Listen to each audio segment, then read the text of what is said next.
you talk?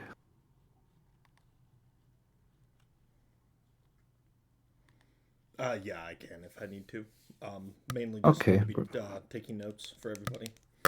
For those of you who are unaware, I'm Anders. I'm going to be just taking notes for this meeting so that way we have something that we can reference back to. I'm not going to be talking very often. I'm also going to be primarily taking notes, so I'm not going to handle any of the questions or anything like that. That will be somebody else.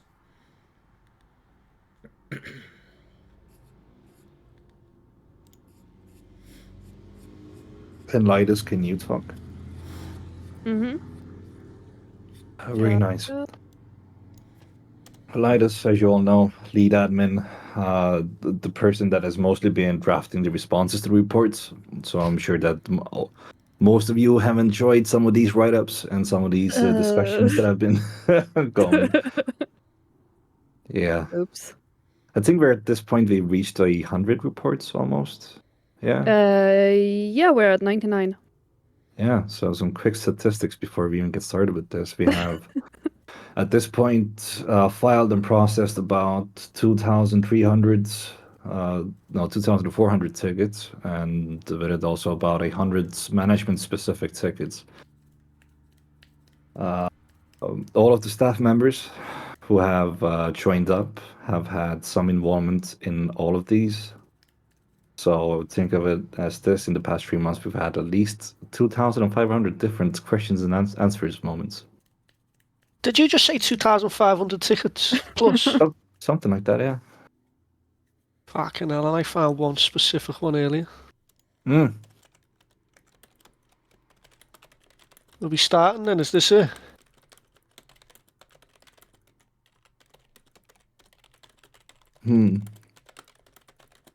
At the moment, we are sitting at 60 people. Do we want to give it a couple more minutes, or what does the community think? Can we start? Everyone happy to start. What is it? Nearly 5 minutes past 9. Shall we go? Yeah, let's go. Right, okay then. Firstly, welcome to everybody for joining us as we're going to ramble on and try and give over some statistics, more statistics, some information, what we've achieved, where we're at, and hopefully where we're going together, hopefully, as we all push forward and keep trying to grow this community and server. It's been more or less 6 months since I tricked Leafy into doing this for me, and then convinced him to not only do it for me, to join me in doing it, and then slowly started to trick other people that it was a good idea to form a staff team for me and help me run it all. It's been more or less 3 months exactly that we've been live now. From close beta, open beta, and as we slowly, hopefully, start to approach getting out of beta and having what we hope to be the start of a functioning live server that we can start to put different features in rather than trying to put the basics that's needed.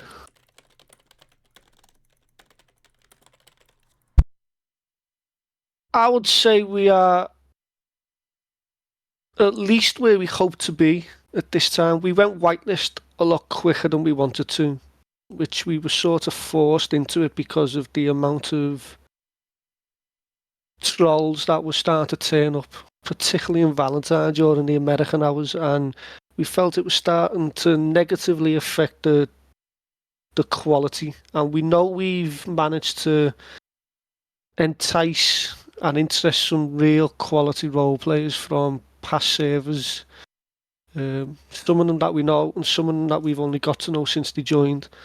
And one of the hard decisions was whitelist now and potentially slow growth a little bit, or to remain publicly open for anybody and the quality role players to tire of some of the bullshit that was starting to occur. So we went whitelist and we've managed to at least keep population with maybe a slight growth here and then a slight decline there. But we've still got pretty healthy numbers for where we wanted to be 2 months after we came out of closed beta. So all in all, everything's going pretty well. We update the server more or less daily with small features that, unless you were using those features or were specifically waiting for them, you might not see them entering game. But there's changes being made daily, while big features are being worked on in the background by Leafy and the other devs. Leafy will talk more on the big features we hope coming soon and coming long term. We have had no major downtime for the server. There's been a couple of small, which really always seems to happen over Saturday evening, my time, to be honest, but we've had a couple of small issues. There's been some teething issues sometimes when we've put new features in, but the server is 99% of the time performed without issues. We have got a couple of small issues and bugs we're still working on that we hope to get through, which I'm sure we will do. But yeah, when it comes to where we are, or where we at least hope to be, it gave us a good foundation to keep building from without any major issues. We want to say thank you to everybody who has either been with us from the very start and stuck with us, or has joined us along the way and decided that they want to make this their new home. We know there's always going to be disagreements along the way. Sometimes they can get heated. That's mainly due to how passionate everybody is, including myself, Leafy, the staff team, and all the players. Passion comes from the fact that everybody wants to see this work, and everybody wants to see it last, and everybody wants to see it keep improving. So, whether or not all suggestions or conversations have always been appreciated at the time, we do appreciate everybody's time and energy, in wanting to assist us in making this grow.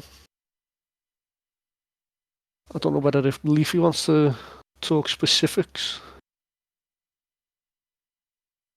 Oh, I got some specifics.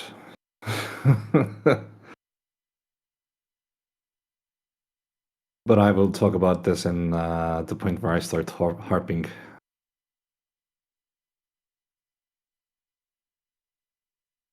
Right, okay. Well, from starting, we started basically blind. This is our first ever go at doing a server, so from where we've managed to get to, we are very, very happy. We know there's still a lot of improvements and a lot of work, which we are working non-stop behind the scenes. I don't know how many hours Leafy's put into it, but I know mine are ridiculous. I know Park, Liders and the rest of the staff, the hours are ridiculous. I know when I sit down and talk with Anders, with the DOJ stuff, just the terminology and the paperwork and the thought and the effort that goes into trying to get DOJ up and running and functioning is mind-blowing. So we are still going to keep improving on DOJ, on the medical department, on the law department. There's going to be changes coming. I can't go into details now. They'll be discussed first with Law Command and then the medical leaders and then DOJ. They will be asked for feedback, like always. We'll ask for feedback. We will listen to what's said. But people need to appreciate that when we feel decisions need to be made, they will be made. I will always be as upfront and as blunt as honest. I know that will piss some people off. But when we're making these decisions, we're not making them for personal reasons. We're making them for, long-term security of the server and to grow the player base for all time zones. We can't just focus on European, American, or neglect other time zones. And there has been some issues highlighted recently, which we are hoping to address, and we will try and do it in a way that doesn't disrupt or upset people too much. And we'll try and include everybody who has got a stake in that particular interest in a way that they can at least have their say first. And we'll try and take on board as much as we can before we make these decisions. But as I say, if we feel a decision needs to be made, we will make that decision. And I'll bear the brunt of all of this gruntlement, and obviously that's my role to do that, so I have no issues with it. If anybody has got anything they really want to get off the chest, then obviously you're free to open a management ticket and rage and let loose at me if you want. I will say my piece at the same time, so as long as everybody's adult enough to say what they want to say, but also taking what I have to say back. I have never got an issue discussing something with anybody, whether they want to do it in a suggestion thread or whether they want to do it in a management ticket. But no matter what is said, for me at least, the day after it's over, it's gone, it's done with. I understand everybody is only putting this time and effort in because, they want this place to succeed, and there's nothing more that we can ask for than that. So, moving forward, I believe we're going to talk about what we're working on at the moment, what's in game, and what we hope to bring in future. I believe that's correct, isn't it, Leafy? It is, quite indeed. And this is the point where I start in. Now strap yourselves in, get a drink. You are going to be hearing me talk for a little bit now. Okay. First of all, I would like to say that it's been an absolute pleasure working, playing, and seeing all of your stories flourish in the past 3 months that we've been in public existence. As some of you know, as Mullet just said, we started this project on the back end of August, specifically on August 28th, when Mullet pulled together a new server, and I started my journey in developing software on this platform. As a developer of many years' experience jumping into this, I was seeing an ecosystem of scripts and servers set up through, let's say, marketplace features, and with some of them very heavily gate-kept in features and mechanics that if they were public knowledge, it would help the whole ecosystem that we are in, the Redm system. As a player base of maybe a few thousands with a selection of maybe tens of competent developers, it was my feeling and eventually our feeling that if we were to make a server, then we would have to focus on making our own features, and eventually when we have found good enough tech and interesting approaches that aren't out there in public knowledge, publicize them. This, however, means that we as developers set ourselves into positions of risk, finding out past developers' mistakes, creating our own, finding pitfalls in the areas that we made have caused, slowdowns. And at some points, as you all have seen, outright bugs. At this current moment, we know that after 3 months, we will still have to call ourselves a server in open development, and as such in open beta. And we will not cross over to release status until the feature gap that we have set for ourselves has been reached. In those past 3 months, we have indeed delivered a selection of features. The server looks and feels quite different from whence we started. At this point, we have 516 merge requests pulled in, and that has totaled to about 1,918 commits in total. The main features that we have implemented are, I'm going to list now 20 of the stuff, so strap in. In the past 3 months, we added scenes and made a performant model for placing text in the world. We've added clothing and colorways that allow people to modify their appearance to a near infinite amount of different color schemes in the item pool that Rockstar has provided us in the base multiplayer game. We've added functionalities for the Department of Justice to start their existence. We have added ranching as a viable path of roleplay with a progression for animals growing, managing animals' health, managing animals' feeds, letting them graze, and added methods to take those animals out to pasture to extract value out of them over time, or by simply taking them to a butcher for when their time has come. We added hunting carts,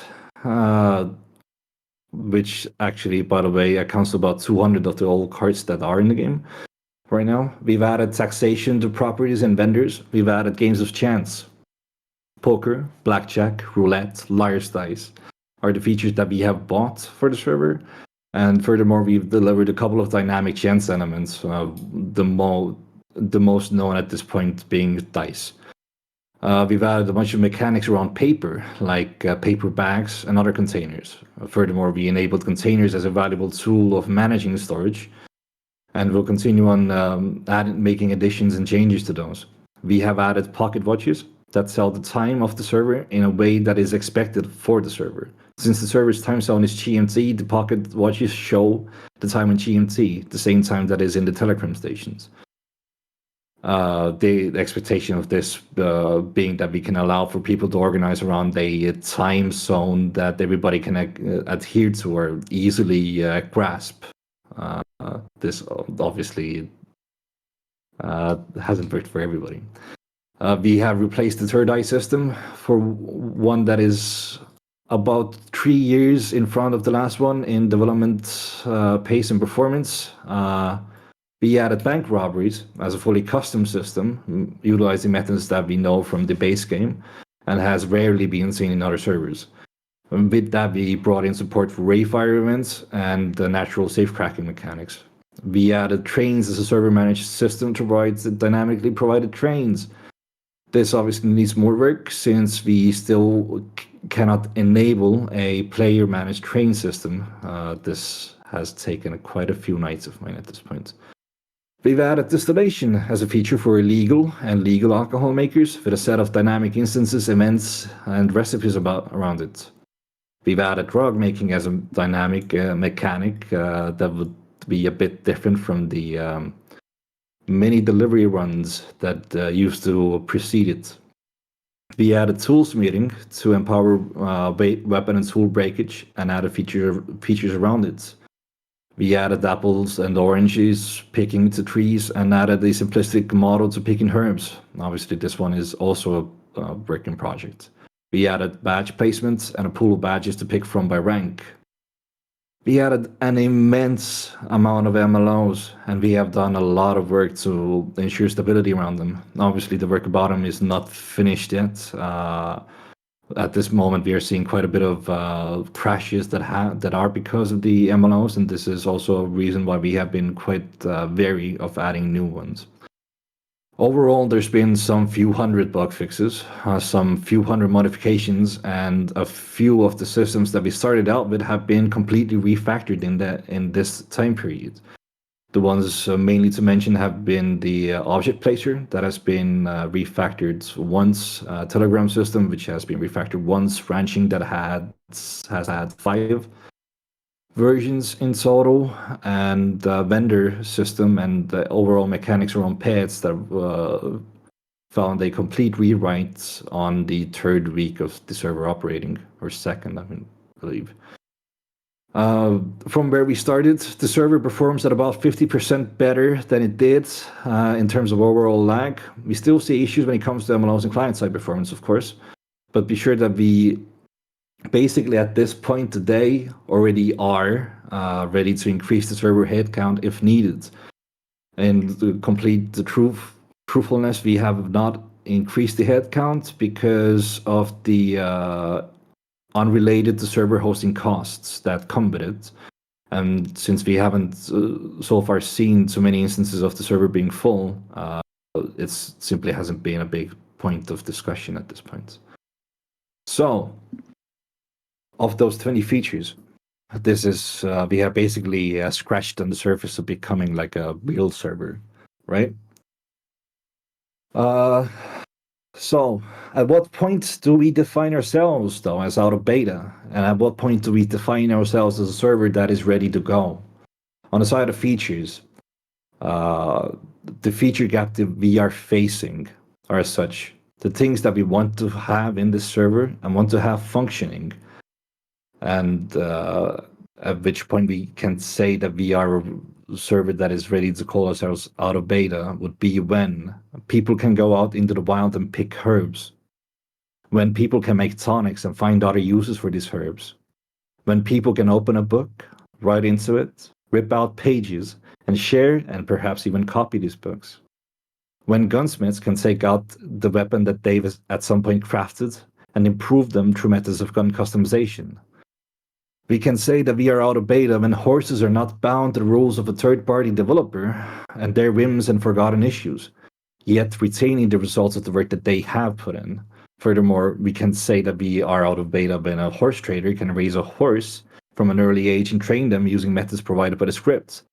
And as a bonus, also make sure that they can breed horses, so we could have a fully functional and enjoyable gameplay loop about horses. Furthermore, we can say that we are out of beta when wagons can be constructed by a party that has the roleplay capabilities for it, and that these wagons could be built, repaired, and modified using parts.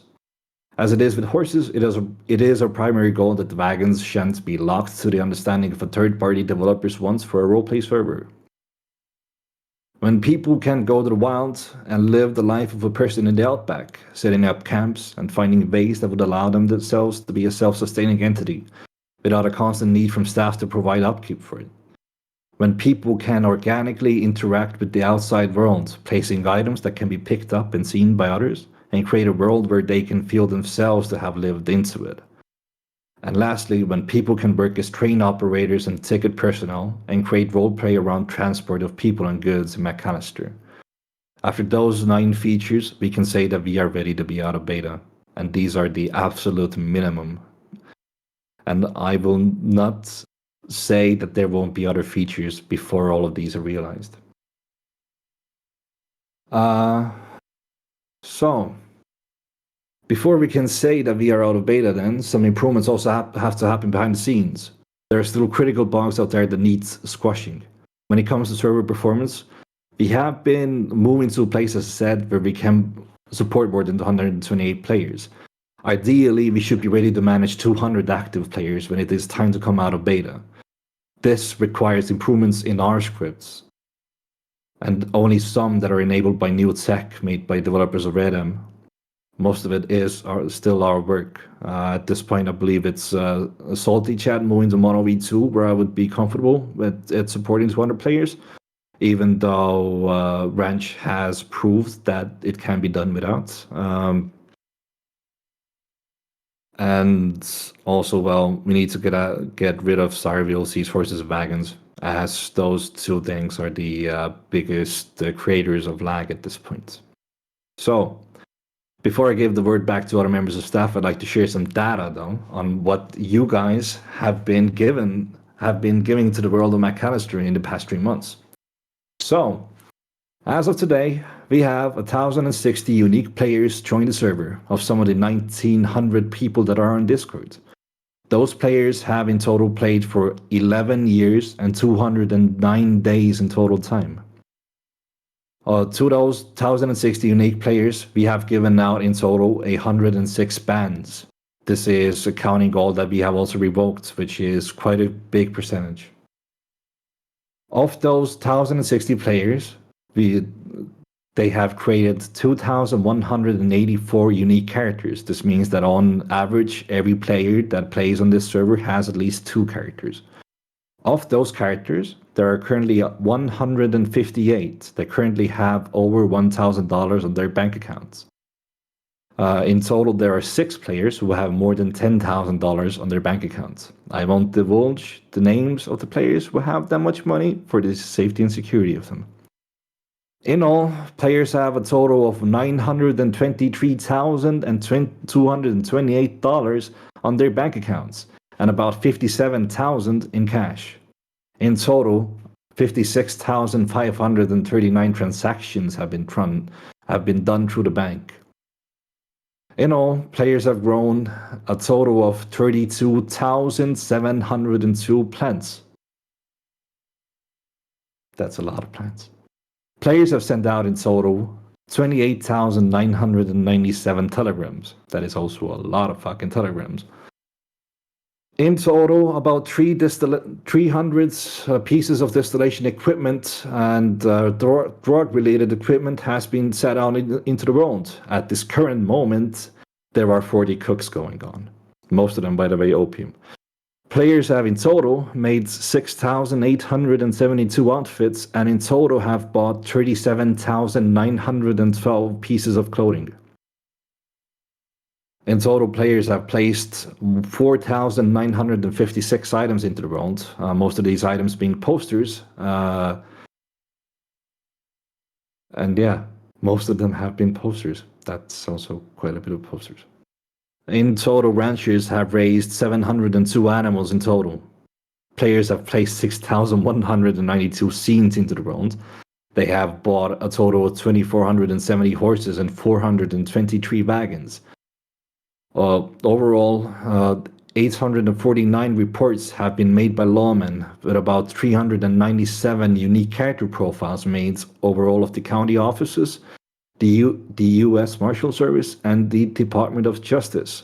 I can say that out of character on Discord, there's been quite a bit more paperwork by the DOJ. Of those reports, 845 charges have been charged and about 16 bounties have been set out. And in total, in this current moment in the game world, there are about 4,500 unique stashes. And this is all that I can take out of the database. What more can I say is that there have been over 100 businesses that we have created, of which there have been 10 unique businesses that we have created unique features around that I haven't mentioned in this. Overall, take these numbers with a grain of salt. This is the output of a database, after all. Maybe they don't account overall for all this activity, but still, I would say I am very proud that you all guys have done all of this. It's quite crazy. So, before I hand the rest of this meeting over to staff, I want to, from all of my heart, thank you for playing at Highstakes so far. It's been a pretty crazy journey so far. I hope that our long nights of restless work have given the space for good stories to emerge for you. Honestly, it's been a lot of work, and sometimes it feels like it never ends. But seeing a roleplay appreciation, seeing the story set out, seeing the beautiful faction showcases, seeing the roleplay events that have come out in these past 3 months have been immense. Remember that this is a project passion which is fueled only by you. And before I end, I'd like to remind you all that we can only have a civil, trustworthy, and respectful community when we have respect, trust, and kindness to each other. Remember that it is conflict that often drives roleplay. Yet that conflict must stay strictly to when you are the characters. Be a race driver. Do what you must on track, but share passion and friendship off it. That's all.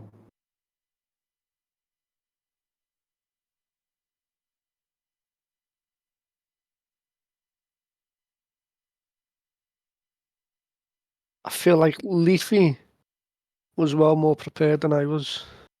I didn't have a mother's birthday. That's true. But before we move on too much, then there's a few topics that I'd like to talk through, because there's a lot of people here who they will not have seen the first pre-launch or just after launch, whatever it was, community meeting, and they've probably joined the server, and there's probably some things that they can see that's different from elsewhere, and they mightn't fully understand why or the reasons they are. So first and foremost will be to quickly recap the server law, which is that at this moment in time, Lemoyne, New Hanover and West Elizabeth constitutes the state of McAllister. Each one of them has a sheriff's office. So the state of McAllister consists of 3 counties and 3 sheriff's offices. Amberino being a territory and New Austin being a territory, both of those being under the jurisdiction of the Marshal's office. Now, New Austin is purposely left as a sandbox for the people who inhabit that area to create stories without the influence of a law system. They're ready to act immediately. it is something that was set up to be unique than anywhere else, or anywhere that I've played on, to allow a different style of RP and a place people can go to or have alt characters or create a new character when one story ends, and hopefully have a totally different roleplay environment that has a totally different feel and style to it than the 3 main counties. Now, I'll bring that up because it's been a bit of a hot topic and the community's just had a poll on it. Long term, if the story goes there, it is likely planned that the 3 counties comprising the state of McAllister will expand its border through story in game. It will not be OOC polls or an announcement by staff that from this moment on, Wesso takes New Austin. It will not be done like that. It will be done in character slowly through RP when the time is right. The time was going to be right when we felt we had 3 healthy, functional law departments with enough activity and enough manpower to justify the expansion west, and then to start role-playing out, extending the borders of the frontier, slowly but gradually, until at some point in the distant future, it is one state, which would look a lot similar to most of the servers. Now, why have we set it up like that? Again, mainly to try and provide something different and to provide, hopefully, the setting that different types of story and roleplay can occur. I think we're about 8 weeks out of closed beta. So we have just had the vote because, well, we've had a poll because it was being requested. So to gauge the community as a whole, to see their thoughts on it, we opened it up to everyone because we had a lot of questions about like why it was done that way, or why is New Austin how it is, or what are the plans for it.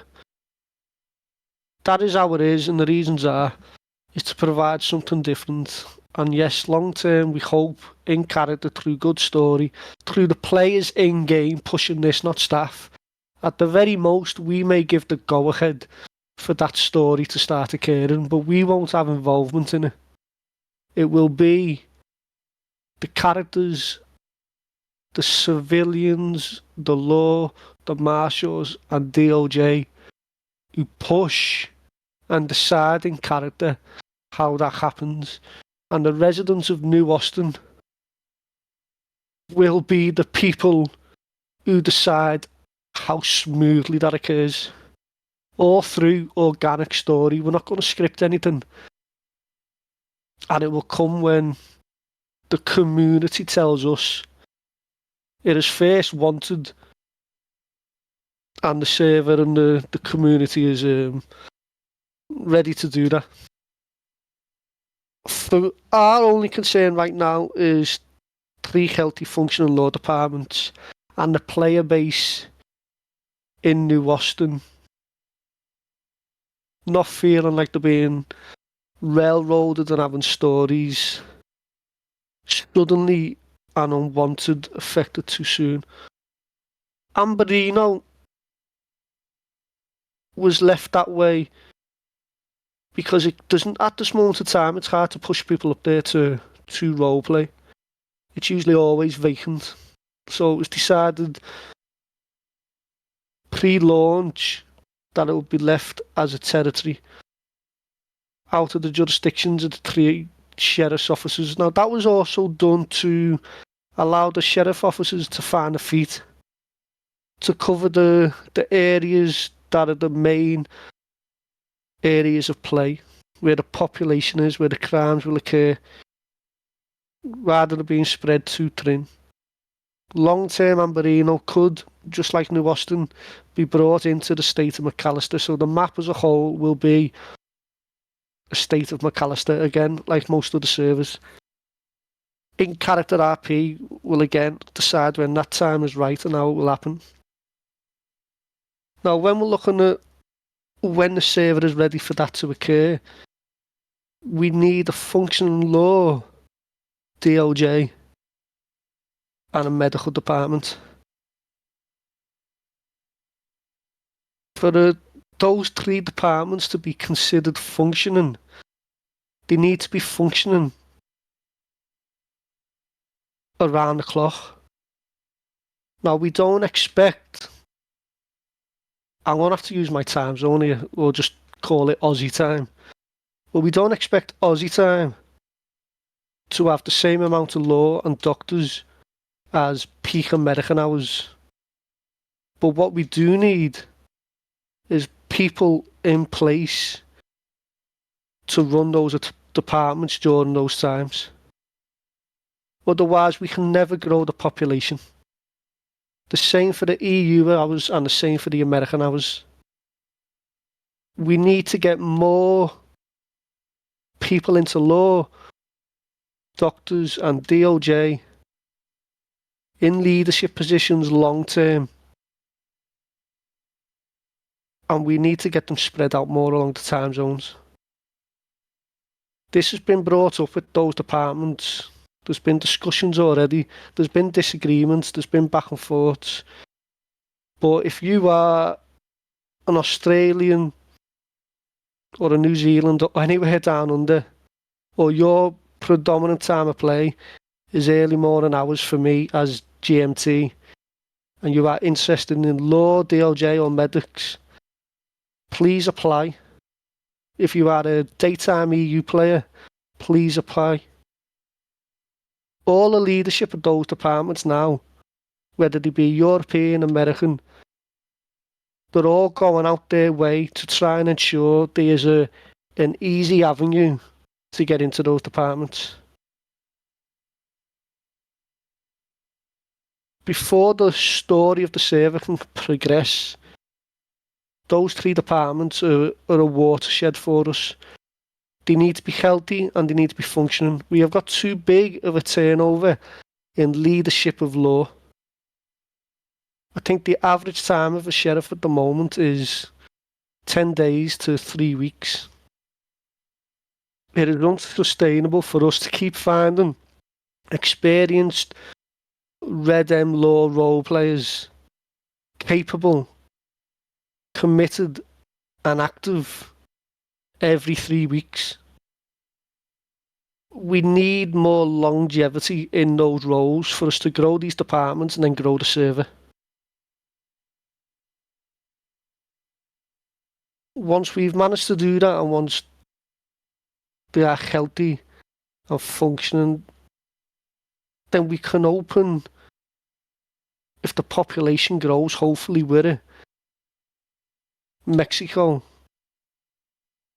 start turning some attention to Guam and allow the story of New Austin to organically occur.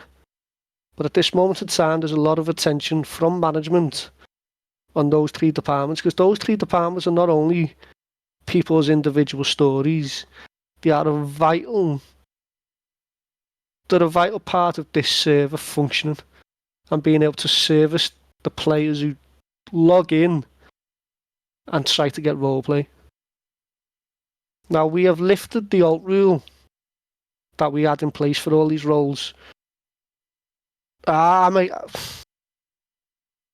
It wasn't my wishes to do it. The community wanted to do it. We've done it. It's had an effect. Whether the effect has been good or the effect has been bad, I mean, I'm not going to get into that. We see numbers rise with the amount of people who've applied for law. The people who have applied, the leadership in law, they need your help as well. They need you to get in on those characters and start making story and start growing these departments. Without law, doctors or DOJ is another hot topic. The civilian aspect of the server will suffer as well. Stories hit bottlenecks where they can't progress because people can't find people within those departments. Recruits can't get employed. Trainee doctors can't get promoted. Vacant doctors' offices cannot get owned and then start functioning servicing communities like Annesburg because a trainee doctor can't get employed anywhere, and when they do get employed, they can't get trained.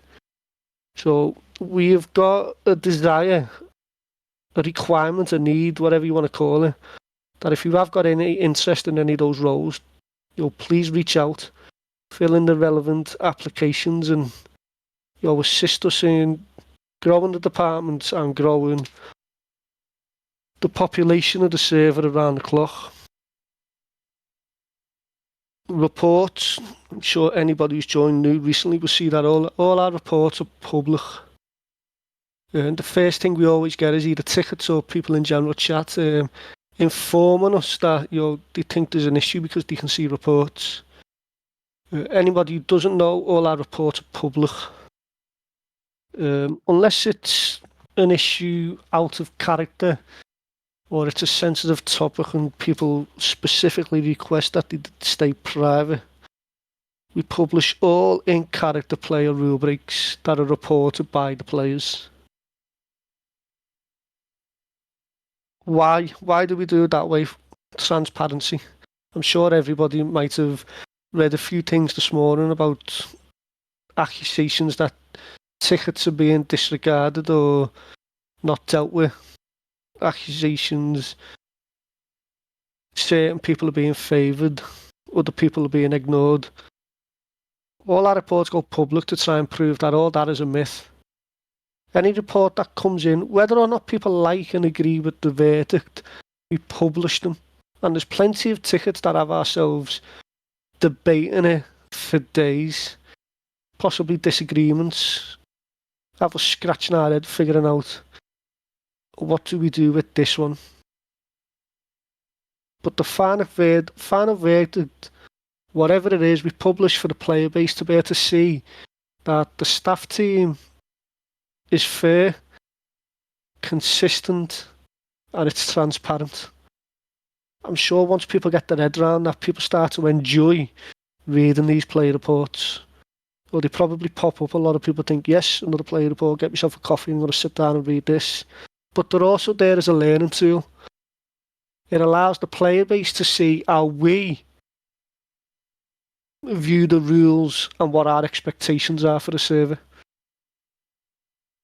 So not only does it show transparency for how we deal with things, and hopefully that there's no favouritism, and that whether you're management and admin or staff, or whether you've been in the server for 3 days, if you get reported for a rule, you will be dealt with equally and fairly. But it's also a great learning tool, as I say. People can read them and gauge our expectations and how we determine the rules. So that's why they are public, and that's why they will stay public. Hopefully, it's an issue that we hope to resolve at some point. Is we want a forum. We want to get them off Discord and get them on a forum. We want to tidy the Discord up, but they will stay public, and that's why they are public. If people are new to the server and they're unsure why, they can see all that information. Now, we hope those being public will affect in a good way and show that what we want from this server is a heavy story-based role-play centric quality experience.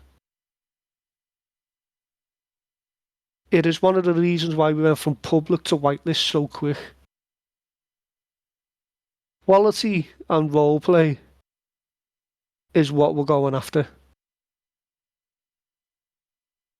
We could have stayed public and just rushed to get the biggest pop we could and had a very gunplay-centric RDO style server with double, triple the player base. But as Leafy said, this is a passion project and it's not what we want. We want stories that actually have meaning and significance. And for any of that to occur, people need to know the rules and they need to follow the rules. The rules need to be fair, and then hopefully that helps us with the player base's assistance to provide an environment that quality roleplay will naturally occur and be appreciated and encouraged. which comes down to roleplay before gunplay. A lot of stories and scenes will end in conflict. Nearly every conflict will end in a gunfight, or multiple. We've got no issue with conflict and we've got no issue with gunfights. What we want before gunfights is heavy story-based roleplay, which comes down to not shooting people for no reason. There is many other ways you can show to somebody that you are pissed off. There is many ways you can get back at somebody without shooting them. There are 100 reasons why something doesn't justify somebody being shot. We want shooting somebody to be significant. You are technically attempting to murder somebody every time you shoot them. If people are getting shot left, right and centre dozens of times a day, the significance of telling somebody that you got shot, it loses all meaning. People won't even raise an eyebrow, they'll just be like, that's not a fucking problem, everyone gets shot every day, don't they? He got shot 4 times yesterday, I got shot twice today.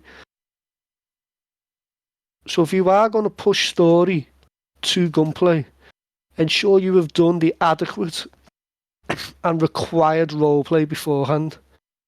Ask yourself, does this justify attempted murder? Have I escalated this scene in a fair way that the person I'm about to shoot has an appreciation that this scene has escalated to this point? If they had an opportunity to react. It is not about winning a scene, it's not about quick drawing, it's not about shooting somebody in the head and downing them before that person has a chance to respond. Now, we've all come from different servers, and I've played on different servers, and they all have different styles of roleplay. What I could do on one server, I could never get away with on another.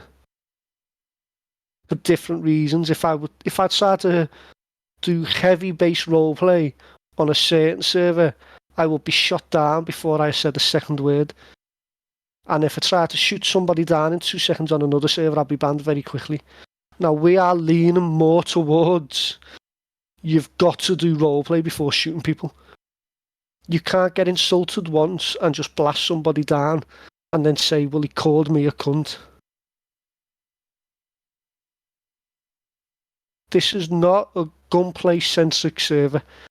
We are here for heavy, meaningful, slow-burn story-based, where we appreciate good conflict. And we understand that good conflict will naturally result in a gunfight at some point, or multiple gunfights, or multiple kidnappings, and multiple people getting tortured or executed. But if you're going to seek it, at least put the effort into the story first. Roleplay first, all the time. Now, something I want to bring up very quickly is the use of posters and scenes. Something Leafy put a lot of work into bringing. And there's still work going on in the background. Every poster we place in game adds to the object count as far as my dumb brain can understand what Leafy tells me. The more posters we put down, and I did write down, but I've scribbled it out for some reason.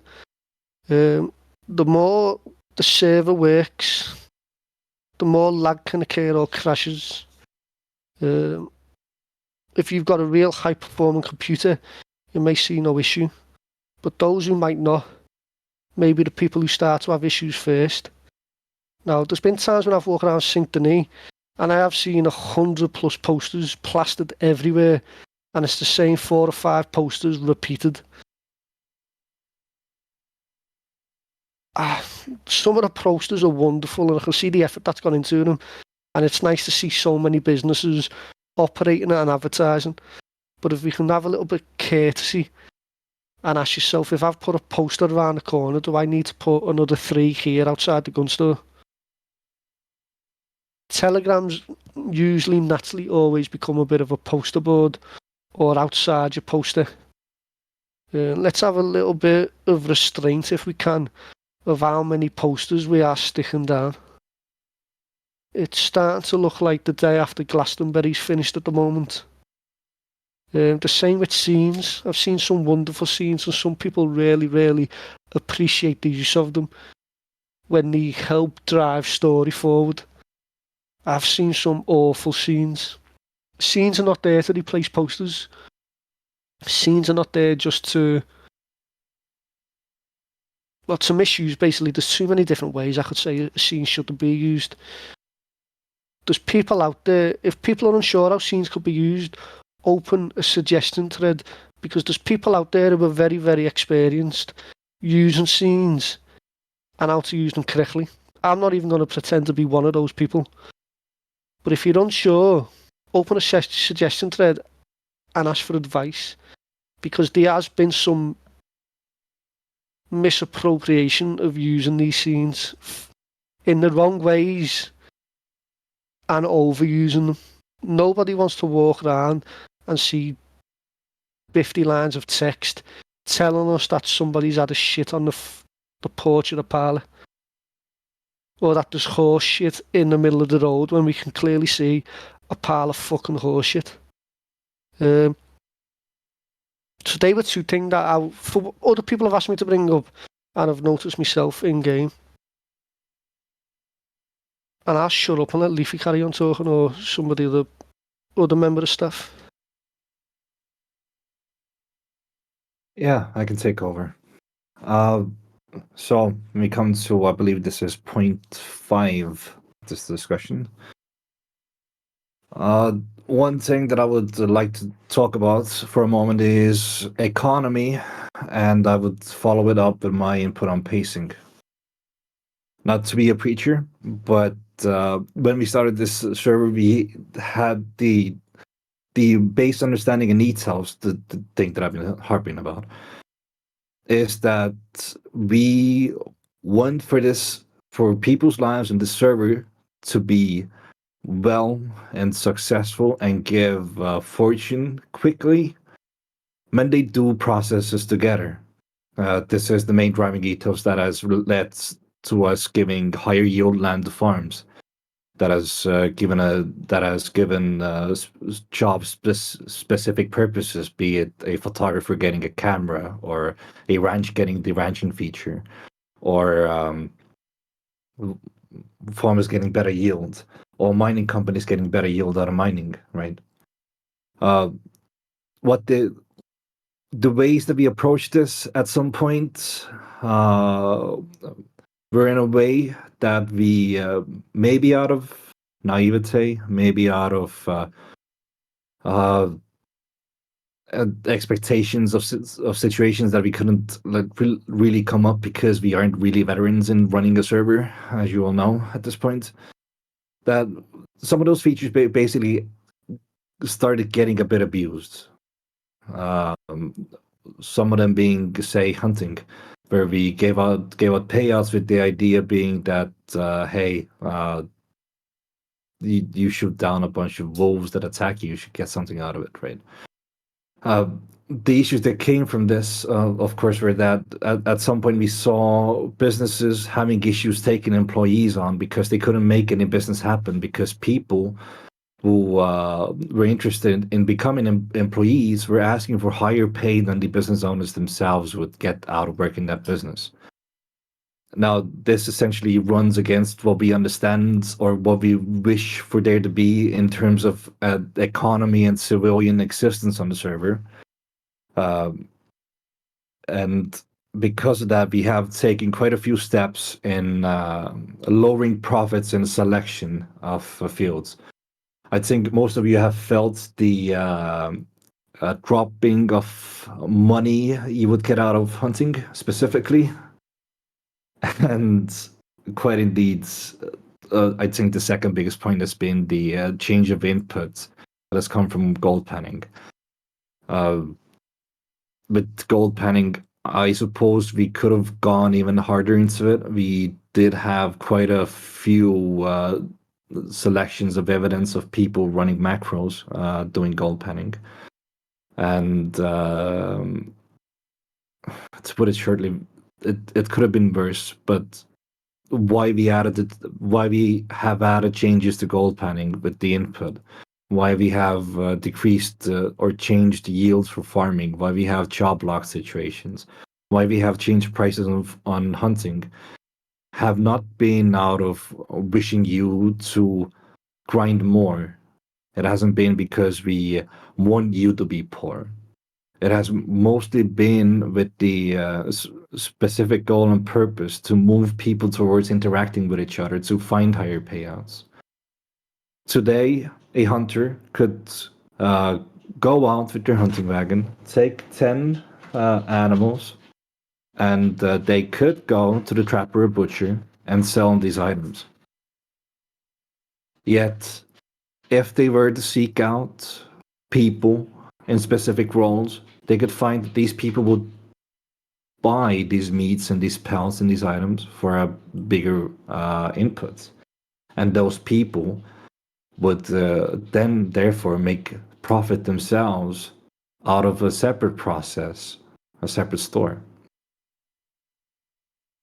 The same way with gold panning, where it used to be a process where you go to a river and just smack the river for some gold. We changed the process to be so that you either A, have to mine, or B, find a mining company or somebody in excess of pay dirt and pay them for that pay dirt, or indeed mine that themselves and get gold out of it that way.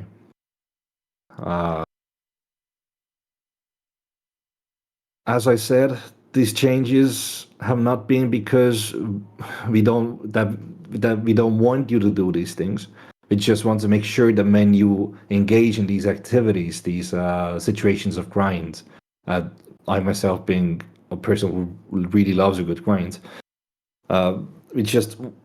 we wanted to make sure that the better payout would come when you find people to interact with, and with that, the hope being that people would find themselves more stuck into a role, more stuck into a point of knowledge that they have, and seek for more knowledge, for more information, for more interaction. At the end of the day, role play requires at least two parties, right? You can't make a story alone. In essence, this server we can equate to being a improv theater project, right? Well, to do improv, you need two people. And doing it alone essentially makes you a crazy guy. And we will continue doing these changes to make sure that people who strap into a business would find that doing this business is a fruitful endeavor for them, and that people would come and congregate around them. And this is the second part of economy that I want to talk about. One big issue, one big thing that I've taken quite a bit of wind out of our sails has been the process that go about some of businesses.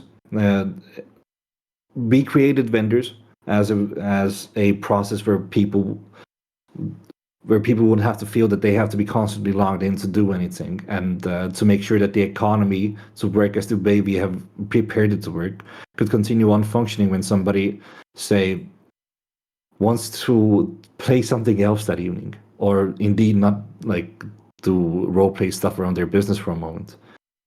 What we didn't expect this to be is a process where we make a business, we make scripts, we make changes, we spend hours in configuration for there to be a vendor for a person to put in, and then either not log into the character afterwards, or indeed not hire people to work about that business. Any and all changes that come to these operations will be to enable more interaction. If we have to, we will find ways of making having a business even be more fruitful. At the end of the day, we don't want you to grind too much, and we will always seek for ways for you to decrease the amount of time you have to be locked into a script to provide. And we would rather see that if we work as a group together, that you would have a better time role playing and spend less time grinding and get more out of that grinding process. And that is all essentially that we want out of this economy.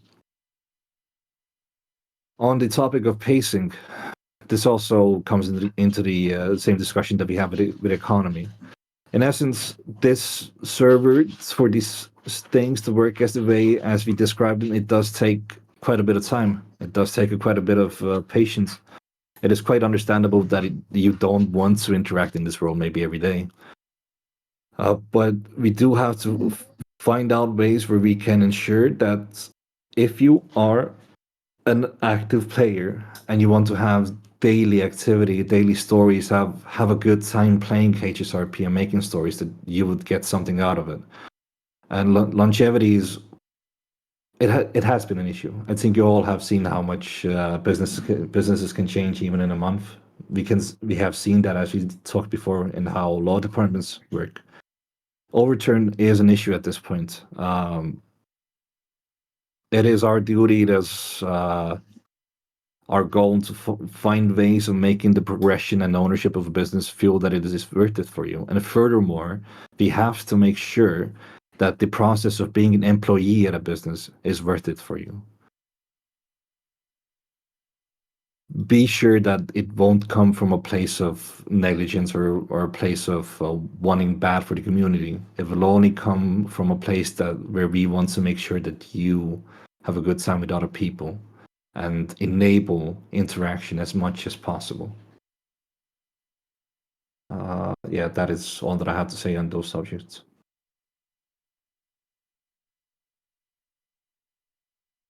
To touch on the economy that he's brought up there, I believe a sheriff earns around $25, $28 an hour. The economy of Highstakes is done in a way that is trying, at the very least, to have some semblance of a more time period appropriate economy. It is not our aim to have people earning $500 an hour by grinding a task in game. It is not our intention to have $10,000 horses. The most expensive thing you can buy in game at the minute is a house. There are some ridiculously priced wagons to basically stop people getting their hands on them, because we don't ever want people riding 60 through roads with Gatling wagons.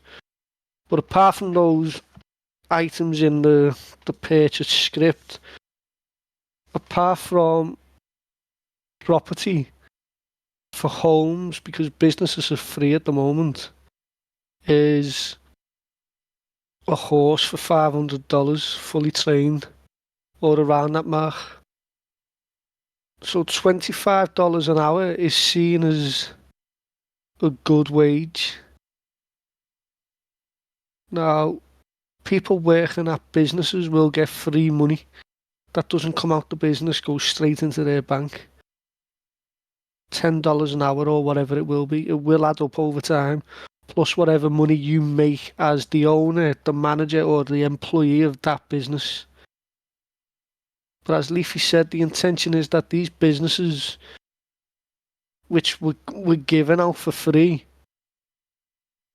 and we're doing our best OOC with scripts and updates in any way we can to give you as many tools as you can to utilise in game, are there to add to your character's story and to provide roleplay for the character's circle of friends, and then the community that business is in, and then the server as a whole.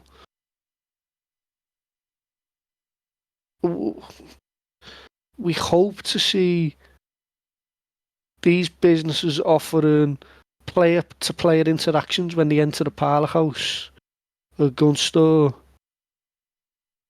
a stable. There should be more to going in and dealing with an NPC or dealing with a menu. We are going to have to slow down how many businesses we are approving at the moment until more people take up employment A recent change was if you want to own a gun store, for example, your character now is going to have to have been required to have worked at a gun store to show they have the background and the knowledge to know how to run a gun store, customize guns when that comes, hopefully soon. Clean weapons, repair weapons, sell weapons, have the knowledge to explain the difference between each weapons. Because a good interaction in the gun store would be somebody coming in clueless and asking the experienced, time-served weaponsmith what type of gun they should purchase when they want to take the hobby up of hunting deer. And the gun store should be able to tell them the characteristics of the benefits of a Springfield over a Bolt or vice versa. It shouldn't simply be a Springfield is $35. Same for a saloon. People walk into a saloon maybe to get food or drink, but predominantly because they want to find role play and interaction. They want to chew the fat and tell stories and ask questions about what's gone on, ask if so-and-so's been in.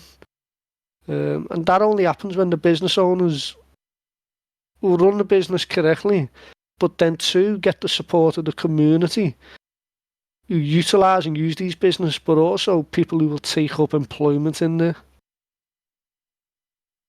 Which comes on to why some of these grinds, hunting, gold panning, mining, have all been scaled back a little bit. Because we very quickly realised when people were making $300 an hour hunting, there's no way they're going to go and work somewhere for $10 an hour, plus whatever tips they may get, or commission or wage from the owner. So that's been brought down to try and come more in line with the overall view of what we want the economy to look like.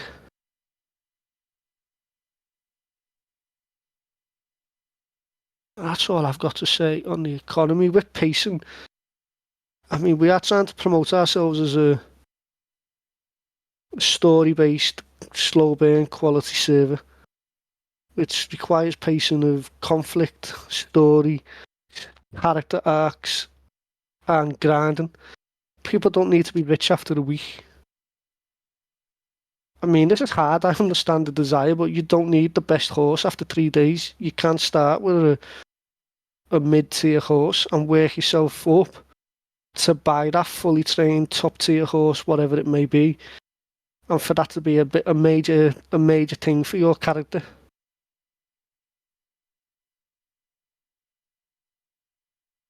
I believe we are going to jump to Lidus to talk, Lidus and Park, most likely to talk on player reports.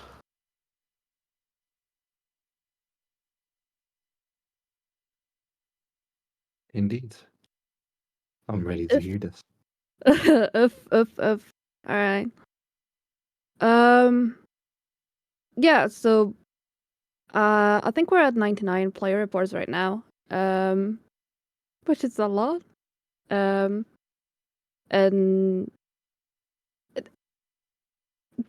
I would say, like, I put out a lot of the verdicts, and I just want to say I'm not hunting any people with the verdicts.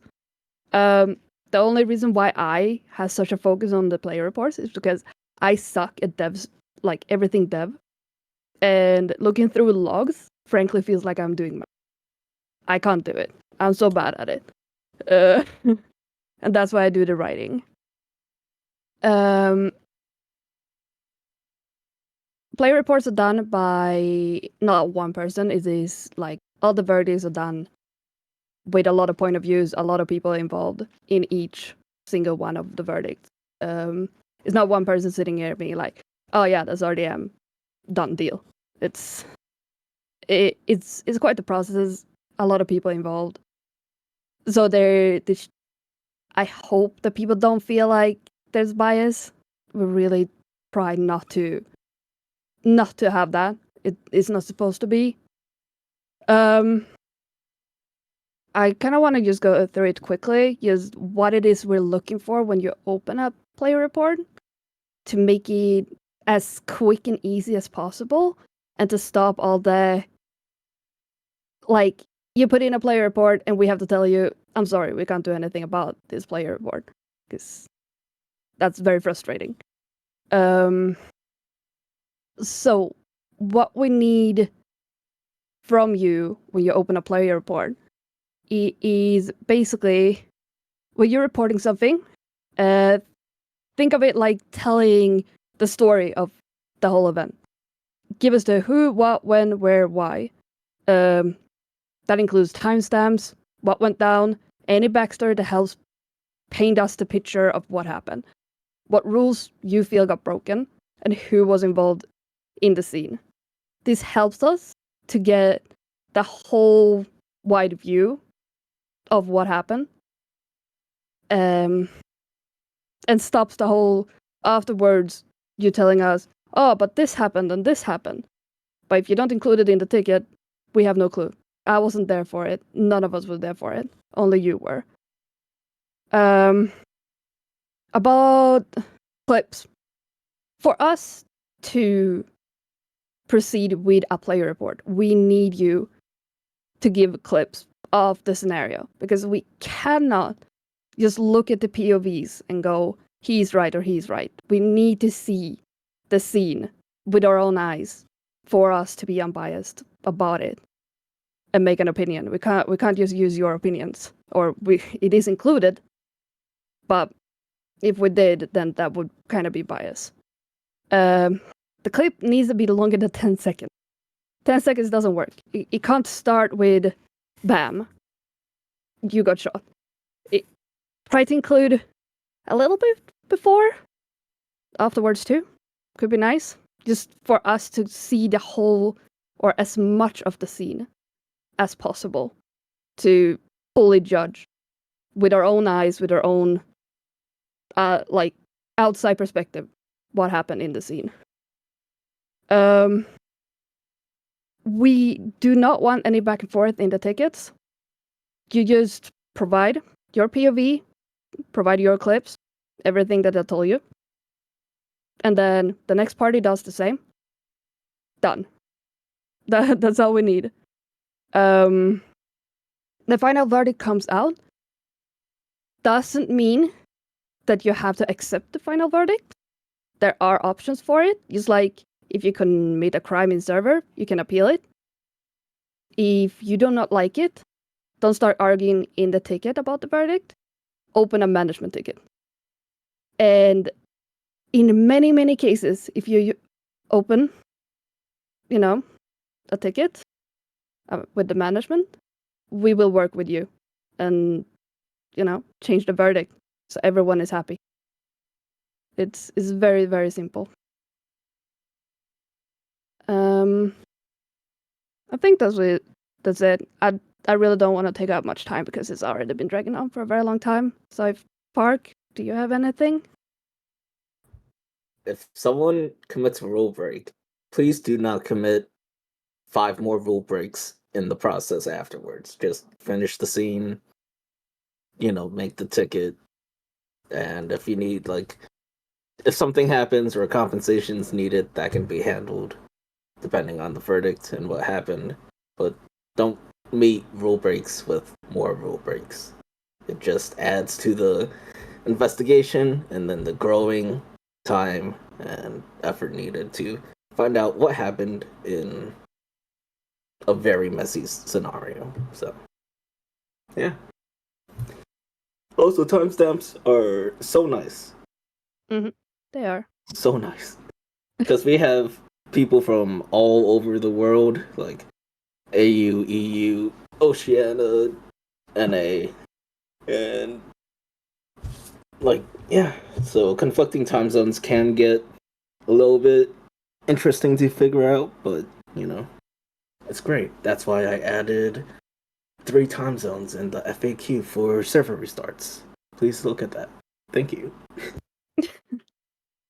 Regarding player reports, a few people have requested this in the player reports, and I know it's done like that in certain servers. We will never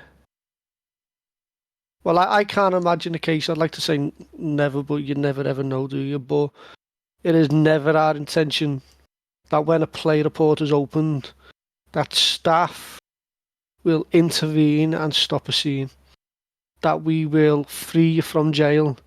That we will suddenly turn up like one of those GTA admins in a black and white shiny sparkly Christmas tree suit, tell everybody to stop, pull people away, return, open a cell door and tell somebody that they're free to go. If you are reporting a rule break, the recommendation is you finish the scene and report this afterwards. If for whatever reason you are reporting it mid-scene, which I don't recommend, your focus should always be in character. Do never have the expectation that we are going to go up and retcon a scene and free you. It's been requested multiple times, and I know it happens on certain GTA servers specifically. It doesn't happen like that here. Whatever happens in game stays in game. The scene will complete. Remain in character. Don't rule explain. Don't show OOC annoyance. Complete the scene. Open the report. Do not get upset that we will not uncuff you and free you and tell the law to back down. It's happened multiple times. Remain civil with the staff. The staff are doing this on a volunteer basis. It is the hardest part of this job. I say job, this volunteer role. To do play reports and issue warnings, points and verdicts. None of the staff want to do it. Nobody wants to find somebody guilty of a rule break and issue bans. It does cause people stress, anxiety, or uncomfortable. The more you do it, the more use you get to it, I suppose. Remain civil with the staff. The more you give the staff shit, you're just going to make them shut down and not want to interact, not want to show patience with you. Try and keep to the point, provide the evidence, and then let the staff do what they have to do. And then hopefully we can all remain civil in these tickets. And as Lyda said, if there's an issue, which has happened a few times, if you don't agree with it, open a management ticket, and we may be able to come to a different verdict. If we feel it's been done 100% correct, then the verdict will remain, but it will give you a proper platform to present your case again, so to speak, to speak your mind. The admins have got no issues with management overturning or altering their verdicts. I don't know if anybody else, Leafy or anybody, wants to talk upon them, but that's all I've got to say. No, I only can share like a case of a situation where we had quite the discussion about what it means.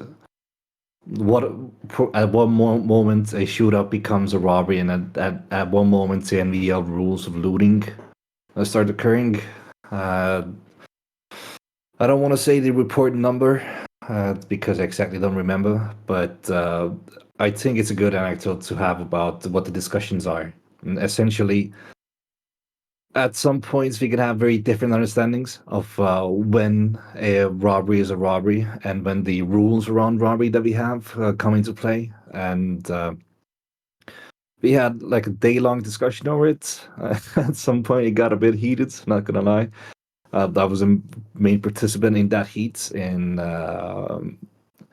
an understanding of what the situation is, but eventually we did clear it out, and I think it's like a good case of understanding that each and every one of those reports that you see in public are ones that are discussed in a group. None of them exist in a vacuum. None of these are decided by a singular member. None of these are put out before people can approve it. And it is like one of those big cases that we constantly harp about, that we want and we try to be open, and we see that we have to be open, because if we aren't open in understanding the rules, if we aren't open in sharing the rulings, trust whittles down. And when you lose trust as a community, it is my feeling that it's a moment where you might as well not have that community anymore. So yeah, that's all I wanted to say about that. I believe we're approaching the stage that everybody's probably waiting for, where they can fire questions at us. Oh yeah, I mean, we whittled down like about 10 people, so I suppose we've been a bit successful in that at least. But yeah, I suppose now is the time where we can do the Q&A part of all this. I actually have something to just touch on real quick. Oh, very well. Yep. Okay. Just so everyone here is aware, the DOJ is not blind. We have seen multiple community suggestion threads. We have a pulse on the health of the server, and we understand that the current legal process is just not working for a lot of people.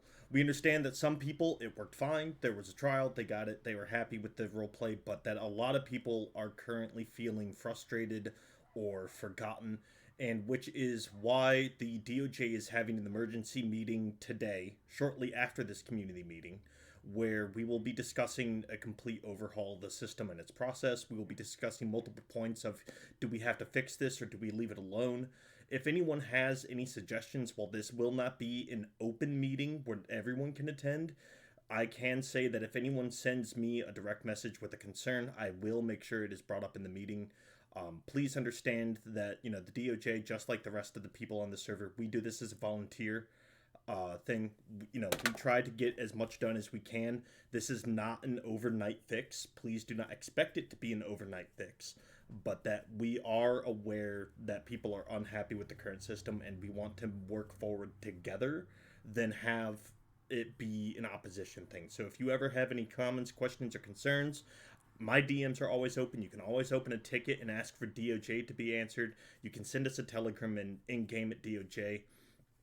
But please understand that we do hear you, we do hear your concerns, and we are actively talking about it. Other than that, I think we're ready to move forward with questions and answers. Okay. I'm ready to take the first bits on, but maybe let's do it like this. I understand, Anders, that you've been taking the questions so far. If you could moderate them, and then I suppose we can see who is ready of us to take on answering those questions. How does it sound? Well, I've been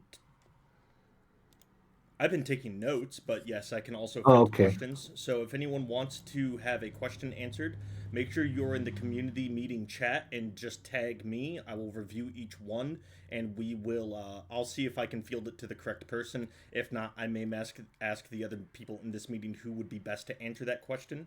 So we'll go forward on that process. Just make sure you tag me individually and not just staff, please. Yeah. All right. And in the white space of time now for it, I'm gonna check a couple of these things. Like, one question that I see immediately is, when does the beta end? It's gonna be in the notes. I wrote out 9 features that we require there to be before we can say that we're out of beta. To say quickly, herbs and tonics are a big part that we are like working on so hard. One person I need to thank for information about herbs is Serona Quinn. Also a good mention for Toma, or who plays Tammy Rollins, the Strawberry Doctor, on the extra information on herbs. Essentially, right now we are in the process of configuring how Rockstar made herbs isn't very straightforward, and while we could take the uh, some 10,000 positions where the base game decides where a plant is supposed to be, we want and try to make it a procedurally generated situation. And for that to happen, we need the seed positions. Serona has helped out with that immensely. Uh, And yeah, tonics as well. It's quite a tonics has been something that I've been working on since I wrapped up ranching, or well, wrapped up the main parts of ranching. So basically a month at this point. To enable that, have made a bunch of changes. The biggest one being the vendor metadata thing.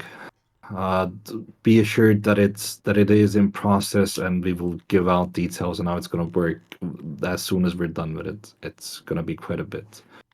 The other topics, books need to be in, gun customization, horses need to be completely refactored, wagons have to be completely rebuilt from the ground up. We need to add methods for people to actually be able to survive outside of town for a little bit, and we need to give people a way to place items in the world organically. Basically, just extend what we have in posters already, and we need to enable camping, hopefully also furniture, and add train operation as something that players can do, and not just have a train guy run about a high-speed rail when the server is below 64 players.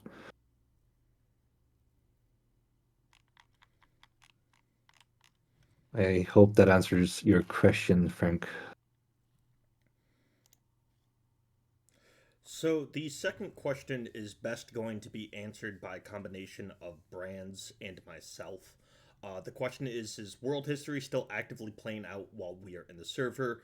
For example, the US main blows up in about a month, kicking off the start of the Spanish-American War. In character, I can say that the state of McAllister is going to maintain a true sense of neutralness. We are not going to declare war every single time something happens. However, I believe that it is okay to talk about current events as long as you make sure that they are, believable. If you would have reason to hear about the USS Maine, then yeah, you could mention it in character.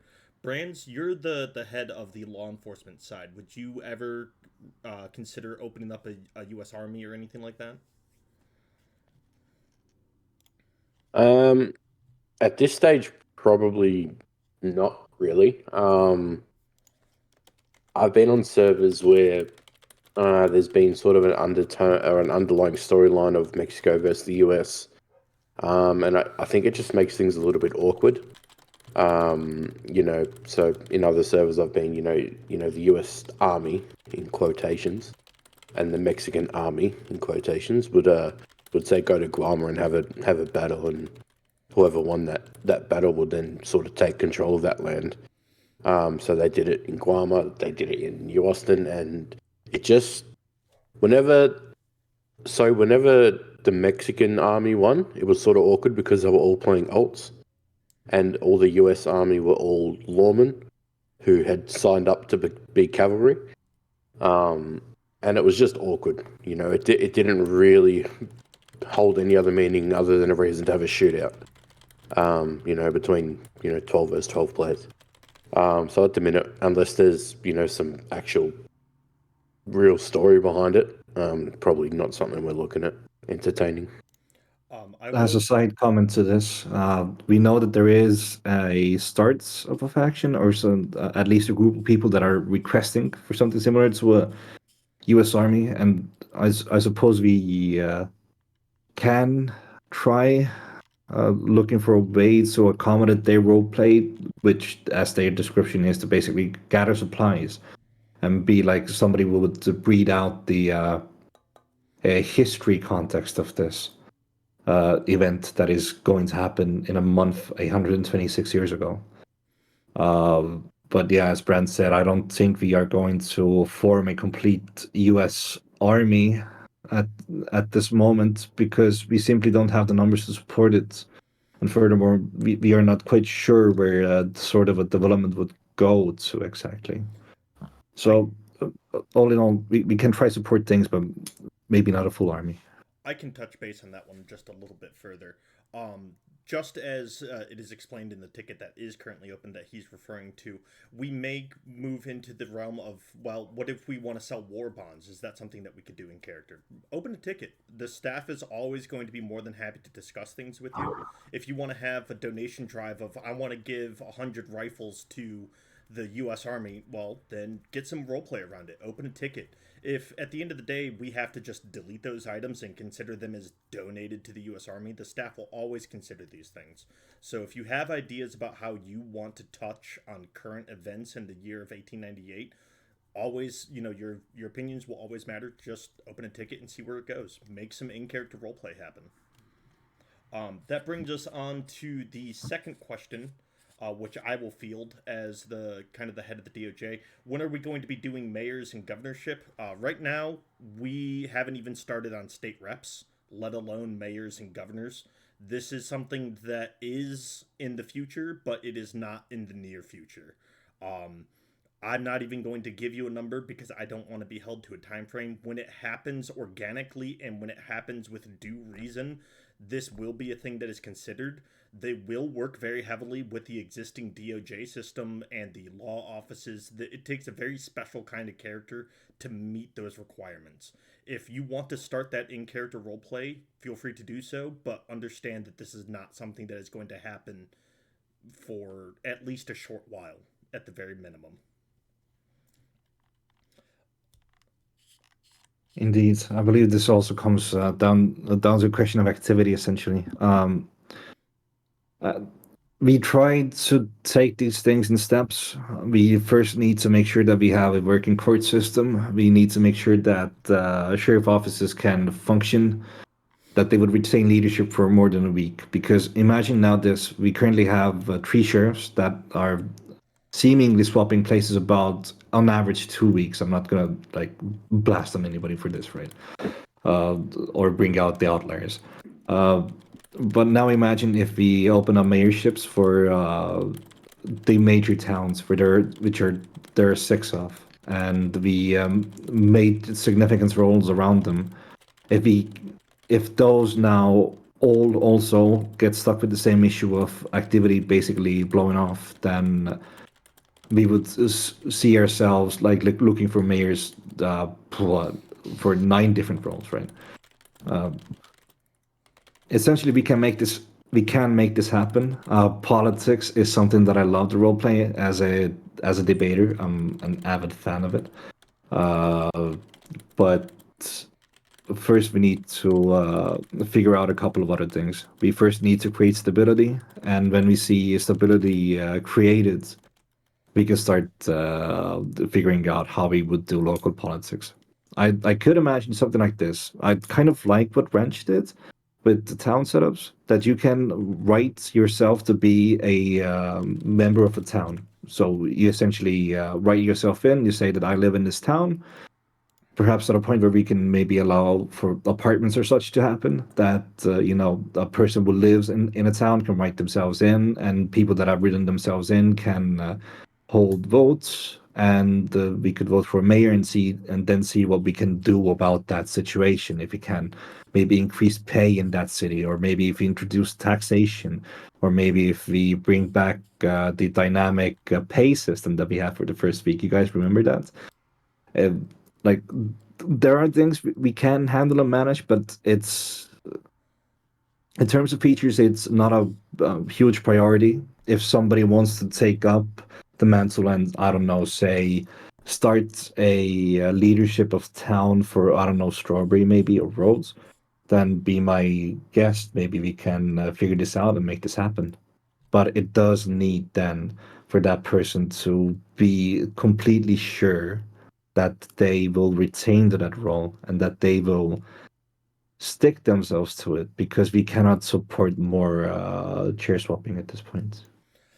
I'll touch on that very briefly as well. We have had a total of 3 people from the server step forward and say that they want to be involved in governorship, state representatives, or some type of politics for the state. And of those 3 people, no one has lasted longer than a week. And during those weeks that they were around, they maintained less than 10 hours a day. So please understand that politics require an individual of unique focus and long hours, and we want to reward that role play, but that the current system is it's going to happen in the future. We just have to be patient until it does. Moving on to the next real question, skipping over Daniel Madison's. The next real question is, can we maybe add a mine and farmland to Sisika so that prisoners can farm and mine and sell it to a local that only guards can access, as well as maybe a way to lower the prison time by working? Leafy, you're the big dev on this, and you're also the warden of Sisika. I'm going to let you field this one. Yeah. On topic of Sisika, Sisika we built to be another roleplay heavy situation, right? But I do agree, like you see my activity in game. Any and everybody who has played around the board knows that sometimes it takes a goddamn long time for him to send a response. This does not mean that I'm really like I'm slacking off or not doing anything or just chilling in summer. It means that I'm out there writing codes for a feature. So in some points, it's sort of an issue of mine. It's my fault in some parts that Sisuke is not operating as well as it could. Uh, but to get back to the question, Sisuke does have a farmland. Sisuke does have a mining area. Sisuke does have a place for wood shopping. There is also a warehouse situation that houses a blacksmith station, a woodworking station, a paper press. Sisek also has a furnace. Essentially, Sisek has each and every part of civilian work that you could find outside of Sisek. Now, the only issue with it is that to enable access to all of those things, Sisek also requires active guards that are working on it. At this moment, the people that are truly active with it that I've seen in the past 2 weeks are me and Seasided. Suki also has been associate board in Dawn, but I can't account on her illness. She has had a bout of COVID and was out for quite a long time, and also she also has quite a selection of characters. So with that said, I am always ready to accept new guards. We will do our best, in our full honest to God best, to make sure that they would integrate quickly as a guard. We do not have an issue with you making a note specifically for a guard. We have a webhook set up for it, so you could see when a prisoner is in, that you could work them. All in all, we do have these features already. The stuff that needs to happen around it is that we need people to enable prisoners access to these. Because if you made it, it is my honest belief that if we made it a process where the access is completely through an NPC, that we could in long run hurt the system of Sisika or the system of prisons overall a bit more. I wish there to be more outlets of grinds. I have taken in the understanding that hey, maybe we do have to figure out a way where we could just make sure that you can keep busy with it. But I'm entirely not sure how we could allow script to do essentially the paperwork about it, you know. So yeah, too long didn't listen. Sisika has those things that have been asked. Sisika requires guards. I will always accept good guards, even though if you decide to be a guard that is very corrupt, you will see the prisoners very quickly riot, as we saw yesterday. And you will very quickly lose your job as well when you go down that particular tadpole. Because remember, you know, the prisoners are fucking prisoners. You push them too much, you try to line them up as a guard alone, those 5 guys will knock your ass out and they will cause a riot, you know. But if you want to enable that, then be my guest. I will always accept a guard, and it does not have to be a main character. But if you wish that to be a part of a character's arc, then Sisika is pretty good to pay out of character as well. So come, join up. Let's fucking do this. So, touching base on to the next question, and Leafy, this one is again one that you will have to field as the head developer, is will the jurisdictional colors on the map ever come back? This is where each jurisdiction had a color that showed its borders. Is this something that will ever return? This was taken out by request of the law offices, if I remember correctly. The issue being that some of the areas of jurisdiction that they set out uh, weren't in line with the map colors. The map colors themselves are though lined by what the game understands to be the county lines. So I cannot exactly go and paint them myself. I can do a fair attempt at being a bit more granular about it, but when we had the system in, we had quite a bit of suggestions asking for the map to be less colorful. So I guess it's a push and pull, and at that moment to pull one out.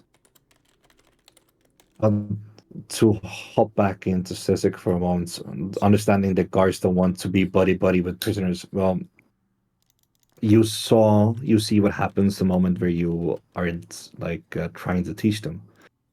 They riot. If you manage to make a character a guard that straddles both sides of the line, then go for it. Like, be smart about it.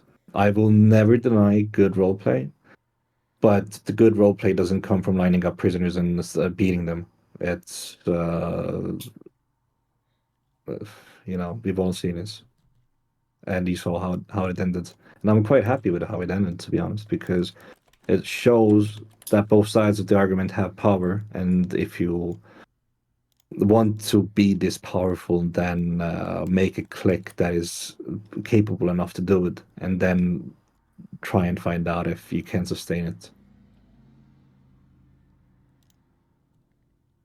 Okay, that's it for both of these questions. All right, so the next question on the list is what herbal remedies and items will be made available to native RPers who will be working on this sort of project? Furthermore, what features are we looking at for native role players, including trinkets, clothing, and who can they talk to start this role play and make it happen?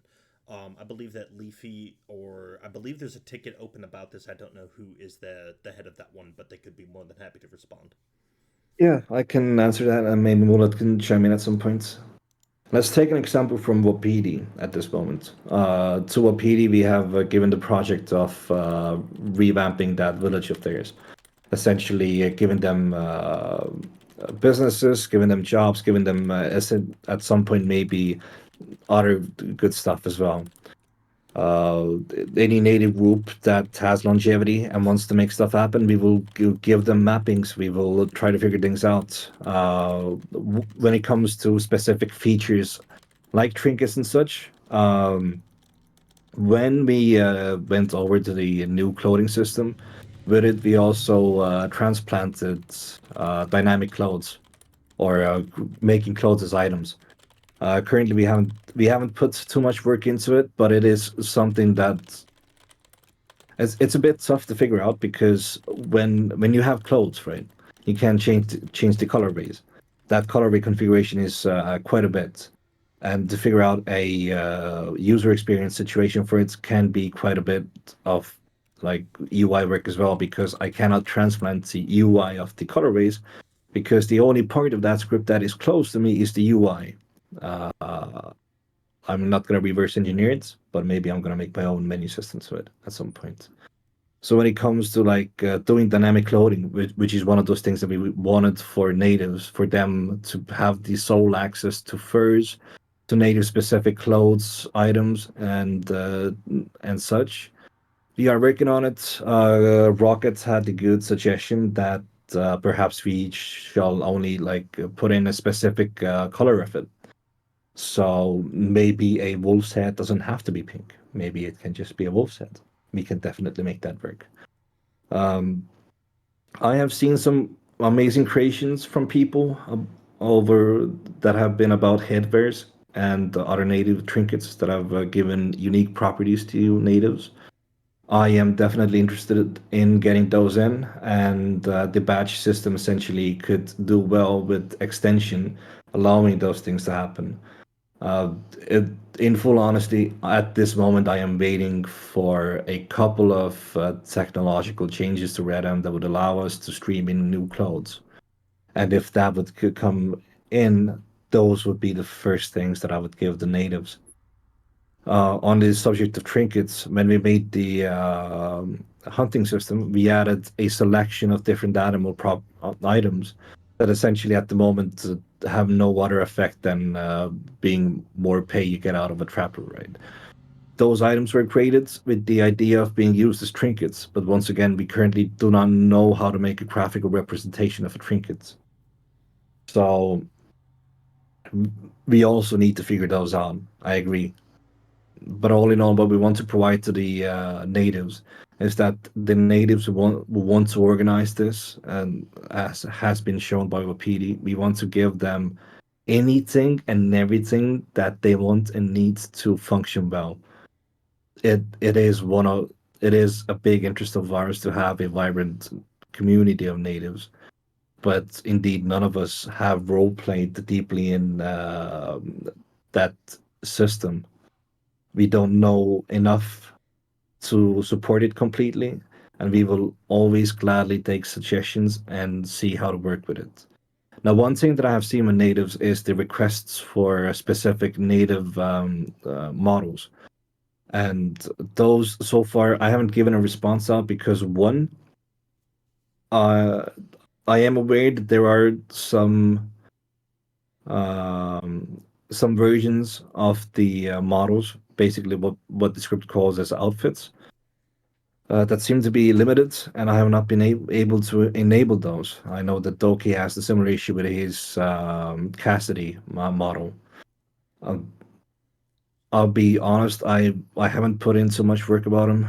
Uh, it's quite the research, and it hasn't been a number one priority, and because of that, I have been sort of ignoring these tickets.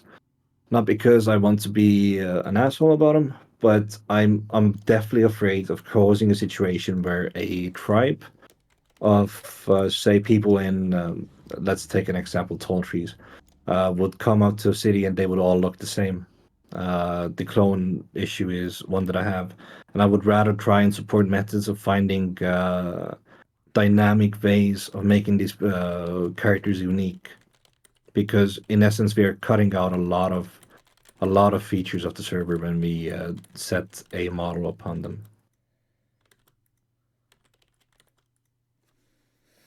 Does that answer the questions? I believe it does. Let's go ahead and move on to the next one, which I can field myself.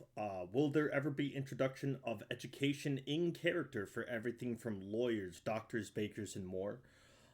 If we Uh, go ahead. uh, Anders, sorry, I forgot about medicine. Indeed, the tonic system that I'm working out will have space for custom recipes. That means that we can build specific recipes for native members to build out that could maybe use items that are not that are not specifically like related to herbalism. Maybe they can figure out the recipes with animal fats and herbs that they could build to make a specific tonic or remedy for, say, burns or animal bites or such. That would enable an alternative method of healing, so that a native healer wouldn't be given out a health tonic that comprises of alcohol, opium, and cocaine to heal them. Okay, now you can continue. I'm sorry, Anders. No, perfectly fine, Leafy. So the next question is: will there ever be an introduction of an education system in character for everything from lawyers, doctors, and bakers? The unfortunate answer for this one is that being able to educate someone on these systems requires a unique focus to understand these systems in the first place. For example, many people could learn to be a lawyer in character, but it also requires someone to teach that method. Now, for example, the DOJ or the private lawyers that we have in the server, they will generally take on a paralegal and teach the paralegal how to do these things. In the case of a doctor, the doctor teaches their trainees how to do this thing. Do I feel that there will ever be a unified university or college of McAllister that you could attend to? I don't believe so, but it is something that you could shoot for in roleplay if you ever wanted to pursue it. If you want to ever make a school of McAllister where you want to teach people how to read, write, or say learn liberal arts or do whatever you feel you could do as a teacher, and you were ready to put yourself into that role play, and it is a passion of yours that you've wished a long time to realize, then we will find a path to realizing it. But in full honesty, we probably won't be able to make it something that we would force upon a player, because uh, that would require that a lot of people have that passion, and we are not sure that we can sustain it at this moment. So, as with other things, make a ticket. Let's figure it out. We can make it happen. I mean, we made it happen for photography workers. Eventually, we made bakeries, we made like florists, we've made all sorts of different businesses that are. We made support for journalists to sell papers at a vendor, which was a thing that we couldn't enable even a month ago. We are actively trying to enable all your routes role play, and we will always do our best that you could play out what you always wanted to play out as a character. And hey, you want to make a preacher? Go for it. I mean, I really showed perfectly that you can do it with minimal input from us. If this comes down to us finding more MLOs or maps for churches, then as long as there's a Michael out there for a church, we can make it happen probably. So yeah, fucking go for it. We will always support you. We will do our best to enable your path to the roleplay. The only thing that we will ask from you for this is that you would use this opportunity to play out that dream of yours. If the, if those things fall idle, then it salts a lot of wounds. That's all. The next question has been asked, and it is the following: can we start seeing some differences in products between blacksmiths and carpenters, much like saloons? Um, I believe that this is already in progress. Correct me if I'm wrong, Leafy, but isn't there a blacksmithing overhaul for new items in the works? Kind of, sort of. Um, Basically, what it comes down to is that we can make something like this happen, uh, but it needs, well, for tools, there will be definitely a degree of separation. Like, we can make a pickaxe that has a different rate of degradation, right? We can make an axe with a different rate of degradation. At the moment, these are a bit too statically described in codes to enable like having 15 blacksmiths have their own pickaxes with varying styles. But maybe we can make like a pickaxe happen that has some specific like business flair, even though the amount of like uniqueness that we can provide it is about the same that we provide to the foods. Like at the end of the day, every saloon has a low, middle, and high class of food, right? And the only thing that is different between those is the inventory item icon. Currently, we are also facing a difficulty with the inventory item icons themselves. The creation of those has fallen down a bit. It's in large parts my fault. We are reaching 1,000 items that you can make, interact with, use in the inventory at the moment. Like it takes a lot of art to enable icons for all of these. For further changes in items and how to make them happen,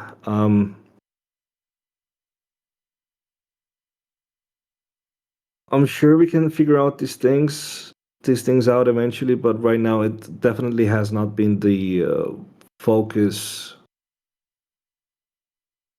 I'm sorry. Yeah. Overhauling some of these things can take quite a bit of time, and if you would see the 10,000 line crafting configuration file that we have, then it can get dizzying. So yeah, if you can figure out some sort of way that would be fair to all, then be my guest. One thing that we want to see and what we will always encourage in happening would be the creation of guilds, like a blacksmithing guild, a gunsmiths guild. If those can happen, if those can manage the access to these businesses, and if those would enable also the sustainability of businesses, then we can start building on methods and ways of giving them special accesses.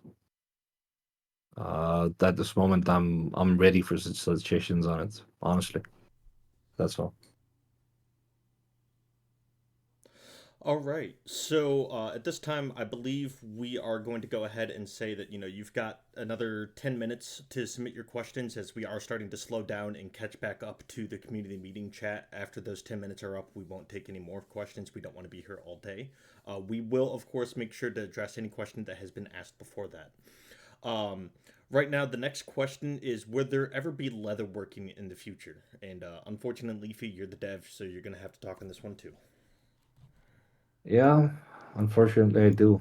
My fiance is asking me a question. One moment.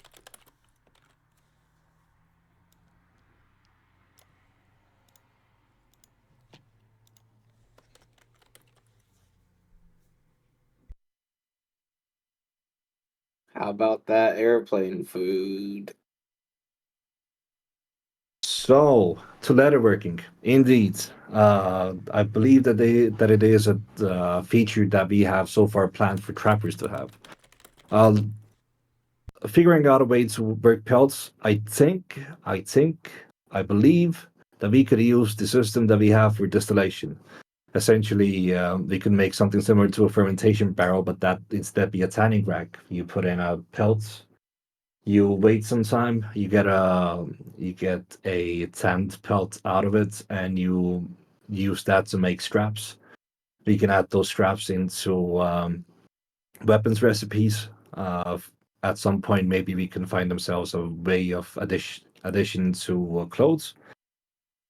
Uh, we haven't focused on pelts that much because we couldn't figure out an ecosystem for them, and figuring out these ecosystems is a bit of an issue. We had this beautiful moment of 3 months where we could game out a lot of features and we could spend lots of time discussing them. In the past 3 months, though, a lot of our time goes into the day by day, and as so far, some things just fall to the background. Um, I'm saying that we can make this happen. We can make this happen quickly, but we will need to have an understanding that of what things this system would feed and who would be in the interaction loop with those features or with that feature. Say if we build it out so the trappers and or people that the trapper gives access to stuff to make to dry pelts out with um, could build an ecosystem that feeds maybe gunsmiths, gives something to ranchers to maybe use, and say has an use in clothing, then we can definitely make that happen. But it needs a solid plan. I can't make this willy nilly. When we make these features out of what I think in a moment, my understandings of things go against maybe some other stuff. It's like the situation with distillation and alcohol making. Like I understand that there's things happening, but there's still bugs out with them, and we still haven't figured out completely how that ecosystem should work. So definitely, if you're ready to put together a couple of people and try to brain game it out, then I'll be happy to use the results of that process. So That's the all. next Yeah. question, I believe, is also again for more dev work, Levy. Aren't you just the loved one today?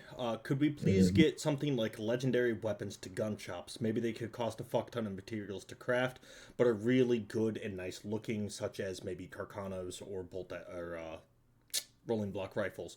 Something like 100 steel bars for a rifle. It would run up the price quite a bit to allow a scarcity and also serve as a cash drain. The second part of this question is: when do they get gun customization for gunsmiths? We talked about gun customization when I was giving the development overview. I can give a bit of a reading into how that is going. At this moment, we have a gun bench in Sisika that is mapped, that has a menu system that is about 80% done. We have a selection of configurations around it. We need to finish up the menu system. When the menu system is finished, the parts, the visual parts of seeing how a gun changes with those mods already works. What we need to happen with it is that we have to ensure that these components also work when you put that gun on your character. That is also a bit of a difficult part. Once we have that figured out, we need to solve the case of what happens if we, eventually make the dynamic weapon and try to drop it. That also requires a change to the object placer. When we have those two figured out, we need to figure out the way to make this thing cost. Essentially, we would have to start making recipes for those components, right? I mean, the idea would be that if you want to say a gold plating, then you will need to bring in quite a bit of fucking gold bars to make it happen, mate. So, all in all, I would say that gun customization right now is sitting at about as 60%, I would say. Like it's something that I tasked Snap to do, and Snap did a honorable job of doing quite the large parts of it. Then we tasked Kirby to deliver the menu systems. Kirby has delivered the menu systems in quite a big way, but there are still a bit that is missing, and I will need to do my part on the object placement and inventory management and all those, because those as well are quite the advanced pieces of code that need figuring out. So customization will happen. I cannot put in words when that would happen. When I first gave my promise to Mullets on delivering this server, we said the gun customization should be in on day one. Obviously, day one is now plus 92. When I next gave my deadline, I said it would be in by February, but then again, I said the trains would be in on the second part of December. Obviously, my timelines and the amount of bugs and refactorings and performance fixes we've had to do aren't running into each other that well. So I'm wary of giving a set date, uh, but we are getting there. We are working on it, and it will be once again a completely custom system that is unique to us. Was there anything else about gun customization? And also advanced weapons. Yes, advanced weapons. Now, currently, as you guys know, there are some weapons that you can get out of a bank job. Now, these weapons are definitely not Carcanos, and these are not rolling blocks. We have one elephant rifle in the server currently. That elephant rifle is still waiting for me to make the vital change to it. That change being forcing you to crouch when shooting it, because when you crouch and shoot an elephant rifle, it throws you down, and then it maybe has some point of balance. The issue with these special guns, the guns that we have basically disabled at the current moment, are that they are immensely powerful. Carcano will shoot you from a kilometer out with one shot, and it does not have any bullet drop. It does not have any difficulty to it. It is just hit scan. You will go down. Because it is so powerful, and because we have seen how weapons like that affect the meta of gunplay, we are very, very in bringing them in. At this moment, we are figuring out a method of introducing them in severe rarity. And one of those methods indeed could be that we, if say a gunsmith's guild forms, that we can maybe give them an allowance of extreme material build to get like a small number of such weapons in per month. And another way of approach is to connect this to maybe some of the criminal jobs and figure out a very small percent chance of those bringing in drops that could be used to assemble a weapon.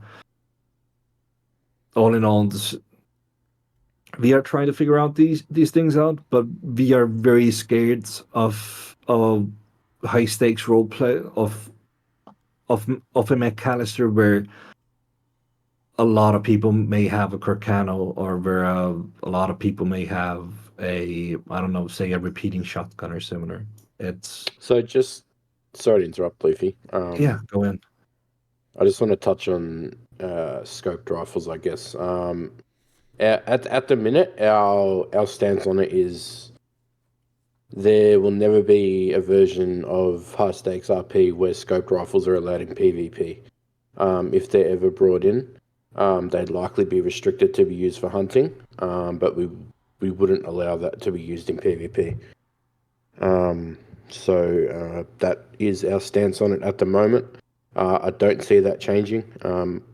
We've had a few discussions in management and with admins about how we're quite happy with the state of I guess the PvP in the server. We're seeing a decent amount of variation in people's loadouts.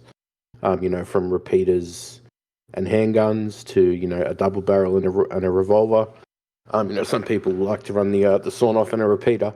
Others like the bolt action and a sawn off. We're seeing a decent amount of variation, which is sort of good. Shootouts aren't ending in 2.5 seconds. They're usually quite extended, and from my experience, especially with law versus criminals, a lot of these shootouts aren't ending in a whitewash. It usually ends with a few down on each side, and then we either run away or we take our downed and leave. I'm finding shootouts very rarely are sort of a whitewash, which I think isn't necessarily a bad thing. So yeah, without waffling on too much, scoped rifles will likely never be a thing in PvP on high stakes. The shotguns, like Leafy said, we're hoping to never be a complete shotgun sort of meta, but we are looking into ways of sort of seeding them in very, very, very limited quantities.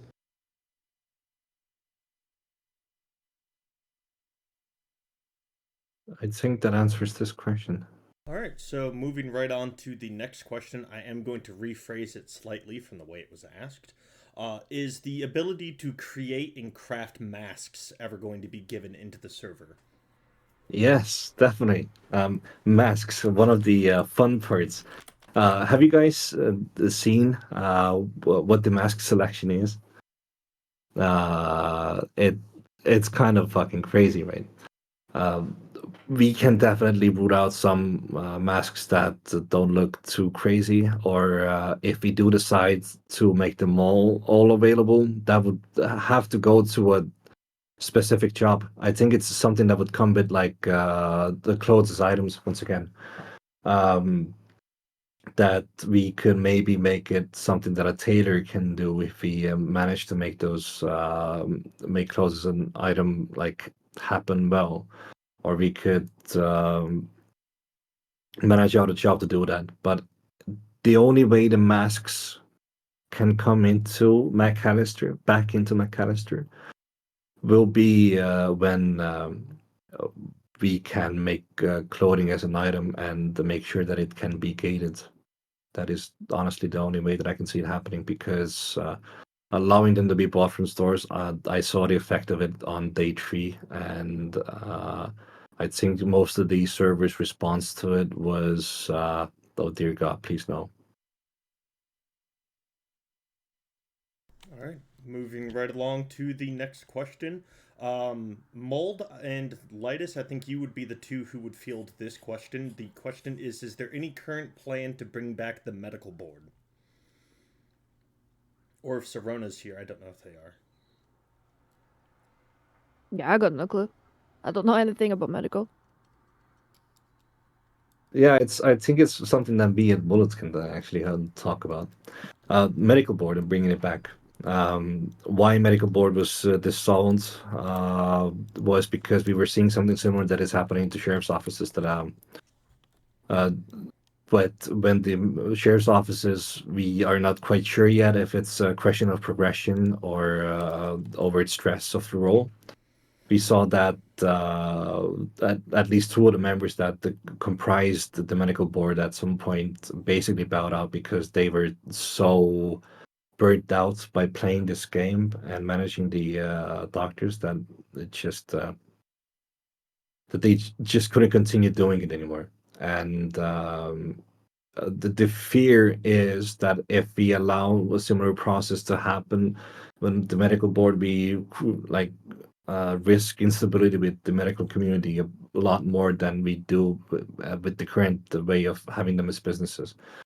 When we first put down on paper on what we imagined the server to look like, we had written down in almost bold that we would like to see medical offices as businesses, that they would have to compete with each other, that they would have to work for a domination, and if somebody is active enough, if somebody is capable enough. I know that there are people in that community on our server right now that definitely are that. They can go and try and form their new medical boards. And we will try and find a way of supporting that, but that would be an in-character process completely.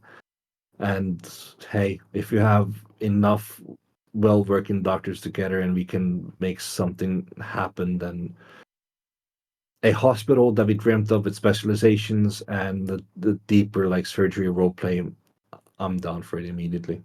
One of the parts that I love about 5M role plays whenever I find myself in a very good med role play situation where somebody's like very deep into cutting by a piece of my lungs out. I mean, that is some prime role play. I really do love it, and I do want to find a way of supporting it.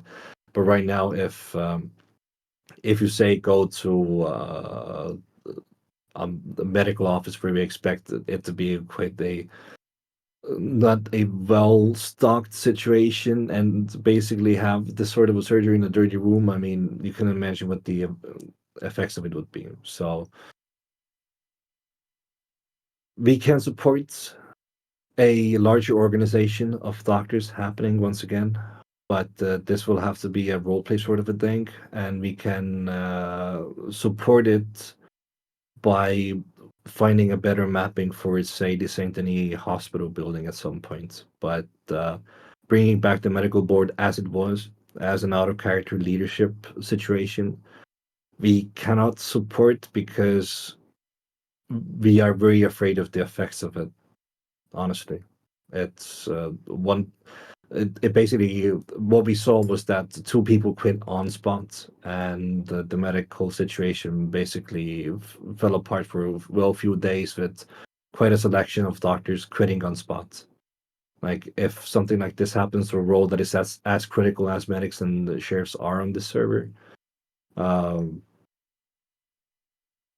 it would be chaos. I'm sorry. So yeah, it can. So to put short, it can come back, but only in a way that is a in-character process. And I will gladly see these new specialized doctors and their roles. I don't know, pointing fingers at the native healers and talking smack to them. Go for it. But as an out-of-character thing, no, I don't think we'll be doing the similar situation again. All right, so this brings us to the last question before the questions for the community meeting were closed. This question is: in the current version of the wiki.highstakerP's rules, there is no mention of the civilian or law identifying criminals solely on their voice when disguised. Is this a decided choice by the staff, or is this something that has not been brought up before, such as identifying a criminal purely by voice?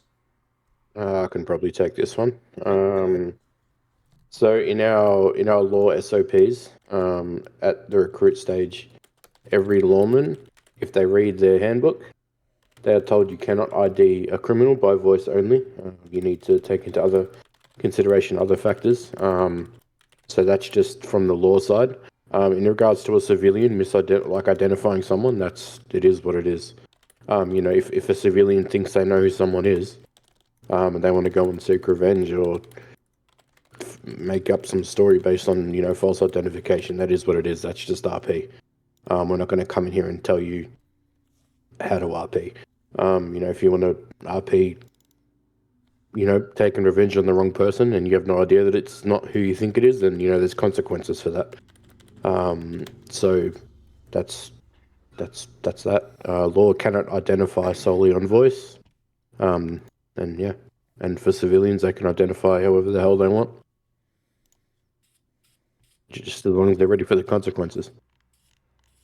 I mean, vice versa though, with criminals, they can't just put a mask on, wear the same 99% of clothing, and turn up to the same scene 5 minutes later and say, how do you know who I am? I'm wearing a fucking mask. When you've got the same fucking hat, shirt, clothes, shoes, gun belt, gun, and horse that they had 2 seconds earlier. Something else that criminals might want to remember is that the people who accompany you can be used to identify you as well. If you are known to go around with the same 5 people, law is going to ask themselves, oh, I wonder who that last person is. Is that the one who's currently wanted? So do remember that if only you change your disguise, it's not a very good disguise. All right, True. that is the last question for the community meeting. All notations that have been taken are going to be posted to the notation chapter when it is posted. I believe Mold or one of the admins will take care of posting it. Thank you all for coming. I'm going to hand it over to Mold so he can close us out. Right, cheers. Well, thank you to everyone coming. Thank you for all the questions, the participation. Thank you to listen to us ramble on. Wait. Hey, Mullet. Don't Yeah. we have 2 competitions that we have winners for that we have to announce? We do. I mean, what do you want to do? You put the effort in for it. I don't want to steal your glory, Leafy. It's all yours. Oh, it is definitely not my glory. It is the glory of all of the community members that posted these things. I know the winners. I don't know if Nix posted them out to you as well, but I can call them out if you don't have access to that info. No, feel free. You organised it. It Okay. was your idea, so. So, let's go through the art competition. Firstly, in the art competition, let me scroll back to the place where it is. How do we manage to make it every time that we make this competition that I'm like scrolling around things? Okay, in the art competition, we had 1, 2, 3, 4, 5, 6, 7, 8 participants. Of those participants, we have found the 2 pieces of art that would be winning. But before I call them out, I would like to say that all of these pieces of art were beautiful. You did a very good job. It is very impressive what you can do, and the artistic ability of all of you is something that I am amazed at constantly, especially as a person who can barely cut a straight line. I am very glad to see these pieces, and I am very happy to enable these pieces. Now, to call out the runner-up winner is Sobada's picture. Let me get the name. Sobada's picture called Phoenix. The beautiful picture of a woman holding a rifle and a gun. Made with Clip Studio, and I understand taking impression from playing on the server. And I'm not gonna do a drum roll. I don't know, maybe. No, that didn't work. The winner of the art competition is Lucy Lockhart's needle felting. The first job submitted to the art competition. This piece of needle felting, while not a painting, was a very beautiful piece of alternative art that gave a very beautiful representation of the character that Lucy Lockhart is playing.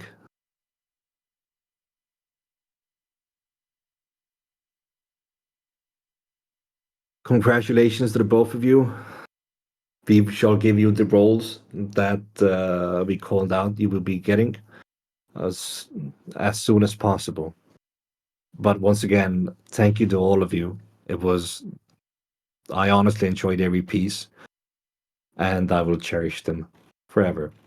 Now, to the pause menu picture competition. We had a lot of entries to that one. It is heartwarming to see people to come into the server and find a cinematic moment to capture. and all in all, I'm not going to count all of them as it was quite the few, I would say. In total, 38 images. Once again, thank you all for posting a picture. I love the artistic ability to find beauty out of this game. I especially love all the people who manage to find interesting angles and take use of moments in gameplay. And with that said, there are 5 mentions that need to be brought out.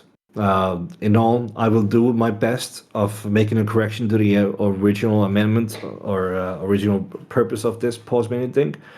I will take a selection of 3. I will take the front 3 pictures that won, and I will put them in as the pause menu pictures of HSRP, replacing the current one.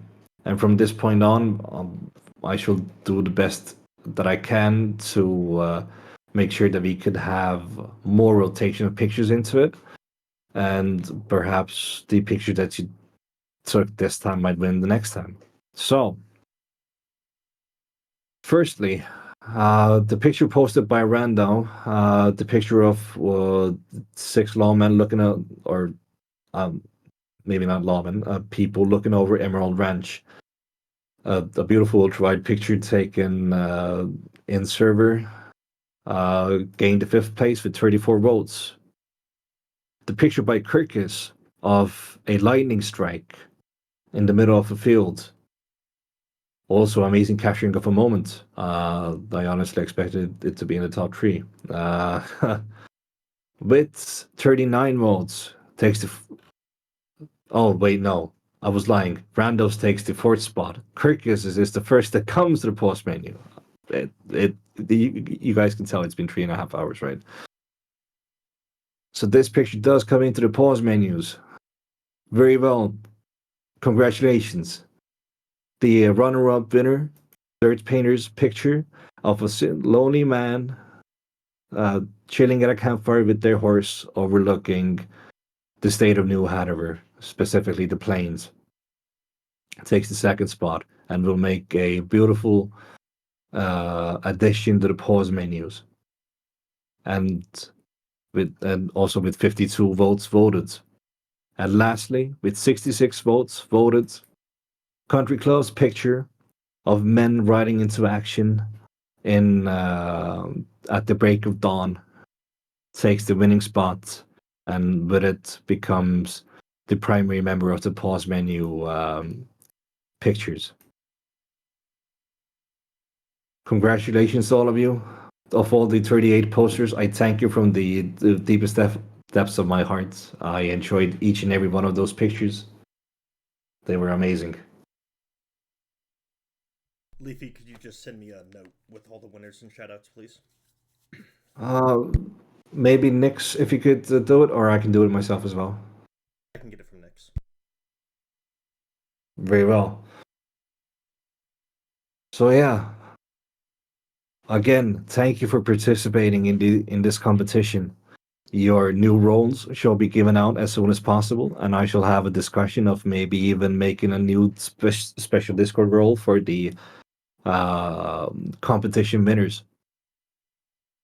Once again, it was a pleasure to see all of your contributions. I don't know how to thank you more. Keep on being amazing. And now you can close this out, Mullet. Yeah, I think you've said it all. Thank you to everyone coming, listening, participating, and throwing questions at us. I'm sure a longer discussion will happen in suggestion threads from some of the things people have either listened to or possibly thought of new questions or ideas that they want to present to us. So if there is, please feel free to use the suggestion threads. Let's keep it cordial and constructive. Thanks for either sticking with us from the start or joining us since. Thank you for being part of this, hopefully continuing to grow. And thank you to the staff team as well. I mean, I don't get enough opportunities to thank them all the lead admins, the mods, the support staff, the staff that have came and gone. This would never, ever have got off the ground, or never stay live every day, or never see the end of any fucking week if the staff wasn't doing everything they do. Whether it's replying to support tickets, reimbursing people, TPing people around, just pinging devs or management in staff tickets so we can put our attention where it's needed. Please appreciate them. It is unpaid. It is very much underappreciated most of the time, and when a good staff member leaves, it does have a real impact on how well we can respond and keep pushing it forward. I mean, that's all from me. Hopefully I get to see some of yous in game over the coming weeks. And we can all make story together. Stay safe.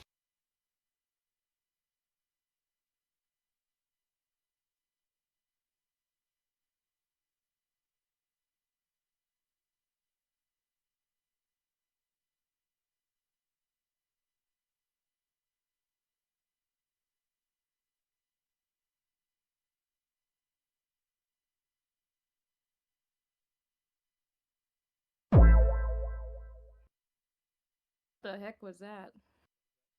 Made like that suave sound when you joined. Yeah, that's because fucking Suave Man has entered the chat. Alright, we're gonna wait for the others to show up. Is that your new nickname?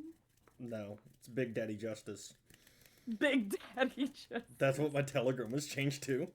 Wait, it was? No, You're kidding. God, no. By the way, God, my no. boyfriend is still making the D&D campaign, Okay. but he's not sure if he wants to make it Discord based or not, because we've got a bunch of minifigures. But he might do some spin-offs to practice, so if you wanted to be a part of a one-shot or something, I might be able to see what he can do. That way, instead of being the DM, you can finally join the party for once.